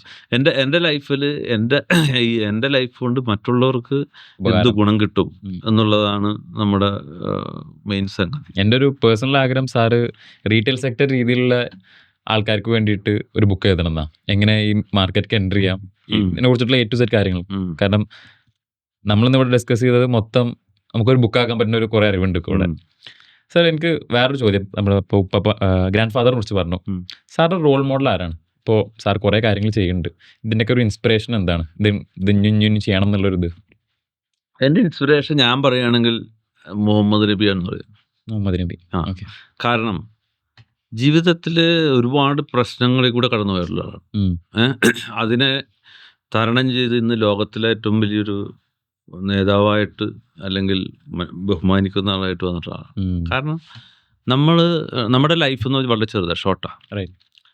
ആ ഷോർട്ട് ലൈഫിൽ നമുക്ക് നല്ലത് എത്ര എന്ത് ചെയ്യാൻ പറ്റും, മറ്റുള്ളവർക്ക് ഹെൽപ്ഫുൾ ആയിട്ടുള്ളത് എന്ത് ചെയ്യാൻ പറ്റും, അതൊരു സന്ദേശമാണ് പുള്ളി കരുതിയത്. നിങ്ങൾ മറ്റുള്ളവരെ സഹായിക്കുക. നമ്മളുടെ ഒരു പുഞ്ചിരിയായിരിക്കും മറ്റുള്ളവർക്ക് സന്തോഷമെങ്കിൽ അതുവരെ കൊടുക്കാൻ പറഞ്ഞു. മനസ്സിലായില്ലേ? പിന്നെ എൻ്റെ ഒരു ഇൻസ്പിറേഷൻ എന്ന് പറഞ്ഞാൽ എൻ്റെ ഒരു അങ്കിൾ ഉണ്ടായിരുന്നു, ഓക്കെ. ഡോക്ടർ ഉസ്മാൻ. ഡോക്ടർ പുള്ളി ഗ്യാസ്ട്രോൻട്രോളജിസ്റ്റ് ആയിരുന്നു. പുള്ളിയുടെ മക്കളൊക്കെ സ്റ്റേറ്റ്സിലാണ്, ഒരു മകൾ മസ്കറ്റിലാണ്. പക്ഷേ പുള്ളി എന്ത് കാര്യം ഉണ്ടെങ്കിലും എന്നെ വിളിക്കും. അത് എൻ്റെ ഫാദറിൻ്റെ തൊട്ടഞ്ചിനാണ്. ഓക്കെ. അവരും അവരുടെ ലൈഫ് എന്ന് പറഞ്ഞാൽ ഒരു ട്വിൻസ് നടന്നത്. അവരെല്ലാ കല്യാണങ്ങൾക്കും ഒരുമിച്ചേ പോവുള്ളൂ, എന്ത് കാര്യമാണ് ഒരുമിച്ച്, അങ്ങനത്തെ അടുപ്പമായിരുന്നു. അതുകൊണ്ടായിരിക്കാം എനിക്കും വളരെ അടുപ്പമായിരുന്നു. പുള്ളിക്കും എന്നെ ശരിക്കും ഒരു മകനെ പോലെയാണെന്ന് പറയാം. അപ്പം അദ്ദേഹം ഭയങ്കരമായിട്ട് റീഡ് ചെയ്യണ ആളാണ്. ഭയങ്കര വായന വെച്ചാൽ. അപ്പം എന്നെ സംബന്ധിച്ച് ഞാൻ വലിയ വായനക്കാരനൊന്നുമല്ല. അപ്പം നമുക്ക് എന്ത് സംശയം പുള്ളിനോട് പോയി ചോദിച്ചാൽ പുള്ളി ഒരു എൻസൈക്ലോപീഡിയാണ്. ഓക്കെ. ഏത് വിഷയം, അത് ഇന്ന വിഷയമൊന്നുമില്ല, പുള്ളി ഡോക്ടറാണ്. പക്ഷെ ഇന്ന വിഷയമെന്നില്ല, ഏത് വിഷയത്തിലും പുള്ളിയുടെ അടുത്ത് അതിന് മറുപടി ഉണ്ടാവും. അത്ര ജീനിയസ് ആയിട്ടുള്ള ഒരാളെ ആ പുള്ളി. അപ്പം നമുക്കൊന്നും അങ്ങനെ ആകാൻ പറ്റില്ല, അത്രയും നമ്മൾ റീഡ് ചെയ്യുന്നില്ല. റീഡിങ് നല്ലൊരു ഹാബിറ്റാണ്. ഇന്ന് പുത്തൻ തലമുറയിൽ നഷ്ടപ്പെട്ടുകൊണ്ടിരിക്കുന്ന ഒരു സംഗതിയാണ് റീഡിങ്. ഒരാളും എല്ലാവരും വാട്സപ്പിൻ്റെയും ഇതിൻ്റെയും പുറകെ പോകുമ്പോൾ റീഡിങ് നമ്മൾ വായിച്ച് മനസ്സിലാക്കുന്ന രീതിയിൽ ഒരിക്കലും നമ്മൾ വാട്സപ്പിലൂടെ റീലുകളിലൂടെ നമുക്ക് കമ്മ്യൂണിക്കേറ്റ് ചെയ്യാൻ പറ്റില്ല. അപ്പോൾ പുത്തൻ തലമുറ വളർന്നു വരേണ്ടത് റീഡിങ്ങിലൂടെയാണ്. ഓക്കെ. അവർ റീഡിങ് വീണ്ടും അഡോപ്റ്റ് ചെയ്യണം. തീർച്ചയായിട്ടും റീഡ് ചെയ്യണം. അപ്പം അതിലൂടെ നമ്മളിപ്പോൾ ഒരു 10 പേജ് എടുത്താൽ നമുക്ക് കിട്ടുന്നത് പോയിന്റ് ചിലപ്പോൾ ചെറുതായിരിക്കും, പക്ഷെ ആ പോയിന്റ് വളരെ ഇമ്പോർട്ടൻ്റ് ആണ്. സാർ ഭയങ്കര ഹാപ്പിയാണെന്ന് നമ്മൾ ഈ പോഡ്കാസ്റ്റ് ചെയ്തതിൽ. കാരണം ഞാൻ സാറിനെ കുറിച്ചിട്ട് കൂടുതൽ കേട്ടത് എൻ്റെ ഫ്രണ്ട്സിനെ പറ്റിയിട്ടാണ്. സ്പെഷ്യലി അൽത്താഫ് എപ്പോൾ നോക്കിയാലും അൽത്താഫ് സാറിന് മെൻറ്ററായിട്ടാണ് കാണുന്നത്. അപ്പോൾ എന്ത് ഡൗട്ട് ഉണ്ടെങ്കിലും സാറിനെ വിളിക്കുന്നുണ്ടാവും, ഓരോ കാര്യങ്ങൾ പറഞ്ഞിട്ട്. എന്നിട്ട് എനിക്കും അഡ്വൈസ് തരും, സാർ ഇങ്ങനെ പറഞ്ഞിട്ട് അപ്പോൾ നമുക്ക് ഇങ്ങനെ ചെയ്യാം. അപ്പോൾ എപ്പോൾ നോക്കിയാലും സാർ ഒരു മെൻറ്ററായിട്ട് ഇങ്ങനെ ബിഹേവ് ചെയ്യുന്നുണ്ട്. എനിക്ക് എപ്പോൾ നോക്കിയാലും സാറിനായിട്ട് സംസാരിക്കണം എന്നുള്ളൊരു ഇതുണ്ടായിരുന്നു. അതുകൊണ്ട് ഭയങ്കര സന്തോഷം നമ്മളിന്ന് റീറ്റെയിൽ സെക്ടറെ കുറിച്ച് നമ്മൾ ഫുൾ ക്രാക്ക് ചെയ്തത്. എൻ്റെ ഏറ്റവും ആഗ്രഹം എന്താണെന്ന് വെച്ചാൽ സൂപ്പർ മാർക്കറ്റ് തുടങ്ങാൻ ആഗ്രഹിക്കുന്ന ആൾ ഈ റീൽ വന്ന് കാണണം, എങ്ങനെ ആൾക്ക് സ്റ്റാർട്ട് ചെയ്യാം, എങ്ങനെ എന്തൊക്കെ ചെയ്യാൻ പറ്റും എന്നുള്ള രീതിയിൽ. ആൻഡ് ഫൈനലായിട്ട് സാറിനോട് ചോദിക്കാനുള്ളത് ഒരു അഡ്വൈസ് യങ് ഓഡിയൻസിനോട്, ഇത് കാണുന്ന യങ് ഓഡിയൻസിന് ഒരു അഡ്വൈസ് കൊടുക്കാൻ പറയുകയാണെങ്കിൽ എന്ത് കൊടുക്കും? യങ് ഓഡിയൻസ് ഉദ്ദേശിക്കുന്നത് ബിസിനസ്സിലേക്ക് ഇറങ്ങാൻ താല്പര്യമുള്ള യങ് ഓഡിയൻസിനോട്. ഏത് ബിസിനസ് എന്ന് പറയുന്നത് അതിൽ റിസ്ക് ഉണ്ട്, പ്രോഫിറ്റ് ആകാം, ലോസ് ആകാം. ഓക്കെ. ആദ്യം നിങ്ങൾക്ക് ഇത് രണ്ടും സ്വന്തം പിടിച്ചു നിൽക്കാൻ പറ്റുമോ? അല്ലെങ്കിൽ ഒരിക്കലും എൻ്റെ കയ്യിൽ 10 ലക്ഷം രൂപ ഉണ്ട്, ഞാൻ ഒരിക്കലും ഒരു 10 ലക്ഷം രൂപ പൂർണ്ണമായിട്ട് ഇൻവെസ്റ്റ് ചെയ്തൊരു ബിസിനസ് ചെയ്യരുത്. എനിക്കൊരു ത്രെട്ട് വന്നാൽ എനിക്ക് പിടിച്ചു നിൽക്കാൻ പറ്റിയ ഒരു എമൗണ്ടിലായിരിക്കണം ഞാൻ ബിസിനസ് ആരംഭിക്കേണ്ടത്. കാരണം എല്ലാവരും ചിന്തിക്കുക 10 ലക്ഷം ഉണ്ടെങ്കിൽ 30 ലക്ഷം രൂപ ലോൺ എടുത്ത് വലിയൊരു ബിസിനസ് തുടങ്ങാൻ നോക്കും. ഒരിക്കലും അതിലേക്ക് പോകരുത്. നിങ്ങൾ ചെയ്യേണ്ടത് ചെറിയ ബിസിനസ്. ഞാൻ എൻ്റെ 8ാം ക്ലാസ്സിൽ പഠിക്കുന്ന കാലത്ത് ഞാൻ ചെയ്തൊരു ബിസിനസ് എന്ന് പറഞ്ഞുതരാം.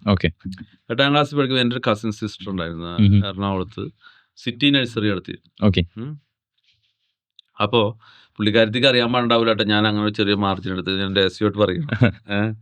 കാരണം വേറൊന്നുമില്ല, വലിയ മാർജിൻ ഒന്നുമല്ല. ഓക്കെ കാരണം അന്ന് ചെറിയ ചെടിച്ചട്ടികളില്ലേ, ഓക്കെ വലിയ ചട്ടി, ഒരടിയുടെ ചട്ടി, 10 ഇഞ്ച് ചട്ടി, അങ്ങനെ ചട്ടിയാണ് ഞാൻ കൊണ്ട് കൊടുക്കുന്നത്. ഓക്കെ അപ്പോൾ ഇപ്പോൾ ഉദാഹരണം ചെറിയ പൈസ ഉള്ളൂ, ഇപ്പോൾ ₹1.50 ഒക്കെ. അപ്പം ഞാനൊരു 5 പൈസ ലാഭം ഇടും. ഓക്കെ പക്ഷെ 5 പൈസ ഇടും, ചിലപ്പോൾ മാക്സിമം പോയി 10 പൈസ, അതിൽ കൂടുതലൊന്നും ലാഭം ഇടില്ല. ഓക്കെ പക്ഷെ എടുക്കുന്നത് ഒരു ലോഡ് എന്ന് പറയുന്നത് ഏകദേശം ഒരു 4000, 5000, 6000 വരെയൊക്കെ ചട്ടിയാണ്. അത് ചെറിയ ചട്ടിയാണെങ്കിൽ 6000 ചട്ടി വരെ. അപ്പം 6000 ചട്ടിയൊക്കെ ഞാൻ എൻ്റെ ഇവിടെ നിന്ന് കയറ്റി, തട്ടാമ്പടി എന്ന് പറഞ്ഞ സ്ഥലത്ത് നിന്ന് കയറ്റി ഇവിടെ കൊണ്ടുപോയി ഇറക്കി കൊടുക്കും. ഓക്കെ അപ്പം എനിക്കന്ന് കിട്ടുന്നത് ചിലപ്പോൾ ഇതെല്ലാം കൂടി ചേർത്ത് ഒരു 500 രൂപ, 600 രൂപ ഒക്കെ പ്രോഫിറ്റ് കിട്ടും. ഓക്കെ അന്ന് 500 രൂപ, 600 രൂപ വലിയൊരു എമൗണ്ടാണ്. Right. ഞാൻ പഠിക്കുന്ന കാലം, 8ാം ക്ലാസ് 8ാം ക്ലാസ്സിൽ പഠിക്കുന്ന കാലമാണ്. എനിക്ക് വലിയൊരു എമൗണ്ട് ആയിട്ടാണ് എനിക്ക് ഫീൽ ചെയ്തത്. Okay. കാരണം അന്ന് 500 600 രൂപ കയ്യിലുണ്ടാകാന്ന് പറഞ്ഞാൽ വലിയൊരു സംഗതിയാണ്. ഓക്കെ അപ്പം അതൊരു ബിസിനസ്സാണ്. ഓക്കെ എന്നെ സംബന്ധിച്ച് ഇൻവെസ്റ്റ്മെന്റ് ഒന്നുമില്ല. സാധനം ഓർഡർ തുടങ്ങിയ ഇവിടെ കൊണ്ടുവന്ന് കൊടുക്കുക, സാധനം കൊണ്ട് കൊടുത്തത്. അപ്പം അതൊരു ബിസിനസ്സാണെന്ന് പറയാം. ഓക്കെ അതേപോലെ ഞാൻ ഈ ബിസിനസ്, എന്ത് ബിസിനസ് തുടങ്ങുമ്പോഴും നമ്മൾ ചിന്തിക്കണം, നമ്മൾ പ്രോബ്ലത്തിലോട്ട് പോകരുത്. മനസ്സിലായില്ലേ? ഓക്കെ അതേപോലെ എൻ്റെ ഒരു സുഹൃത്തുണ്ട്, ഞങ്ങൾക്കൊരു ഇന്റീരിയർ ഫേം ഉണ്ട് എറണാകുളത്ത്, സോഹാലാൻഡ് ഇന്റീരിയേഴ്സ്. ഓക്കെ അതിന്റെ മെയിൻ സലീം, TK സലീം എന്നാണ് അദ്ദേഹത്തിന്റെ പേര്. ഓക്കെ അദ്ദേഹം ആദ്യത്തെ ബിസിനസ് എന്ന് വെച്ചാൽ ഗ്രീൻലാൻഡ് കോണ്ടിനെന്റ്സ് വെച്ചിട്ട് ഈ സ്പൈസസ് പാക്ക് ചെയ്യണം. ഓക്കെ അതിൽ നിന്ന് ചേഞ്ച് ചെയ്ത് പുള്ളി പാർട്ടിക്കിൾ ബോർഡ് മാനുഫാക്ചറിങ് തുടങ്ങണം. വലിയ ഇൻവെസ്റ്റ്മെന്റ് ഉള്ള പരിപാടി. ഓക്കെ ഓക്കെ ഞാൻ പുള്ളിനെ കാണുന്ന വെച്ചാൽ, പുള്ളി എന്ന് പറഞ്ഞാൽ റിസ്ക് എടുക്കാൻ ഒരു മടിയില്ലാത്തൊരു മനുഷ്യനായിട്ട് ഞാൻ കാണുന്നു. എനിക്കൊന്നും ചിന്തിക്കാൻ തന്നെ പറ്റില്ല. അദ്ദേഹത്തിന്റെ ഇൻവെസ്റ്റ്മെന്റും അദ്ദേഹത്തിന്റെ റിസ്ക്കും എനിക്കൊന്നും ചിന്തിക്കാൻ പറ്റില്ല. ഓക്കെ അപ്പൊ അങ്ങനെയുള്ള ആളുകളുണ്ട്. ഞാൻ പറഞ്ഞു വന്നു വെച്ചാൽ, ഇതിന്റെ കപ്പാസിറ്റിയാണ്. നമ്മുടെ കപ്പാസിറ്റി എന്താണെന്ന് നമ്മൾ അറിഞ്ഞിട്ട് വേണം അതിലേക്ക് ഇറങ്ങാൻ. നമ്മൾ തകരരുത്. പുള്ളി എന്ത് പ്രശ്നം ഉണ്ടെങ്കിലും അതിന് നേരിടാൻ തയ്യാറാണെങ്കിൽ കുഴപ്പമില്ല.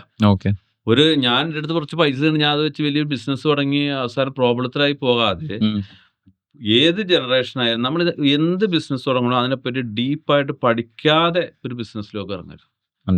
കാണുന്ന മിന്നലൊന്നും, അതായത് കാണുന്നതെല്ലാം പൊന്നല്ല എന്ന് പറഞ്ഞതുപോലെ, നമ്മൾ കാണുന്നതൊന്നുമല്ല, അതിന്റെ ഡീപ്പിലേക്ക് പോകുമ്പോൾ പ്രശ്നം. ഇപ്പൊ നിങ്ങൾ സൂപ്പർ മാർക്കറ്റ് എന്ന് പറഞ്ഞാൽ, സൂപ്പർ മാർക്കറ്റ് നല്ല ഭംഗിയാണ്, ഇഷ്ടംപോലെ ആള് വരുന്നുണ്ട്, പോകുന്നുണ്ട്. പക്ഷെ അതിന്റെ ബാക്ക് സൈഡിലേക്ക് ചെന്നാലുള്ള ബുദ്ധിമുട്ടുകൾ നിങ്ങൾ പഠിക്കാഞ്ഞിട്ടാണെന്ന് ഞാൻ പറയുള്ളൂ. കാരണം എല്ലാവർക്കും സൂപ്പർ മാർക്കറ്റ് തുടങ്ങാൻ ഭയങ്കര ഇഷ്ടമാണ്. കാരണം ആളുകൾ വരുന്നത്, ഡെയിലി പൈസ ഇത് വരുന്നത്, ഇതൊക്കെ ഉണ്ട്. പക്ഷെ ഇതിന്റെ ത്രെട്ടുകൾ ഒരുപാടുണ്ട്. അത് മനസ്സിലാക്കി വേണം. ഏത് സൂപ്പർ മാർക്കറ്റ് ആവട്ടെ, എന്ത് ഇൻഡസ്ട്രിയിൽ പോകുമ്പോഴും അത് പഠിച്ചിട്ട് വേണം പോകാൻ. ചാടി കയറി ഒരു ബിസിനസ്സിലോട്ടും പോകരുത്. പഠിച്ച് ബിസിനസ് ചെയ്യണം. കാരണം നമ്മൾ അതിനെപ്പറ്റി ഒരു സ്ഥലത്ത് പോയി ജോലി ചെയ്തിട്ടാവട്ടെ, അല്ലാതെ ആകട്ടെ, അത് പഠിച്ചതിന് ശേഷം മാത്രമേ ബിസിനസ് ഇറങ്ങാൻ പാടുള്ളൂ. Beautiful sir, thank you. നമ്മുടെ പോഡ്കാസ്റ്റ് കഴിഞ്ഞു, വെരി ഹാപ്പി. അപ്പോൾ നമുക്ക് വൈൻഡ് അപ്പ് ചെയ്യാം. Okay, thank you very much. അൽത്താഫിനും അഫ്സലിനും എൻ്റെ സ്പെഷ്യൽ താങ്ക്സ് പറയണേ, നമ്മൾ ഇതിലേക്ക് വിളിച്ചതിൽ. Thank you sir. Okay okay.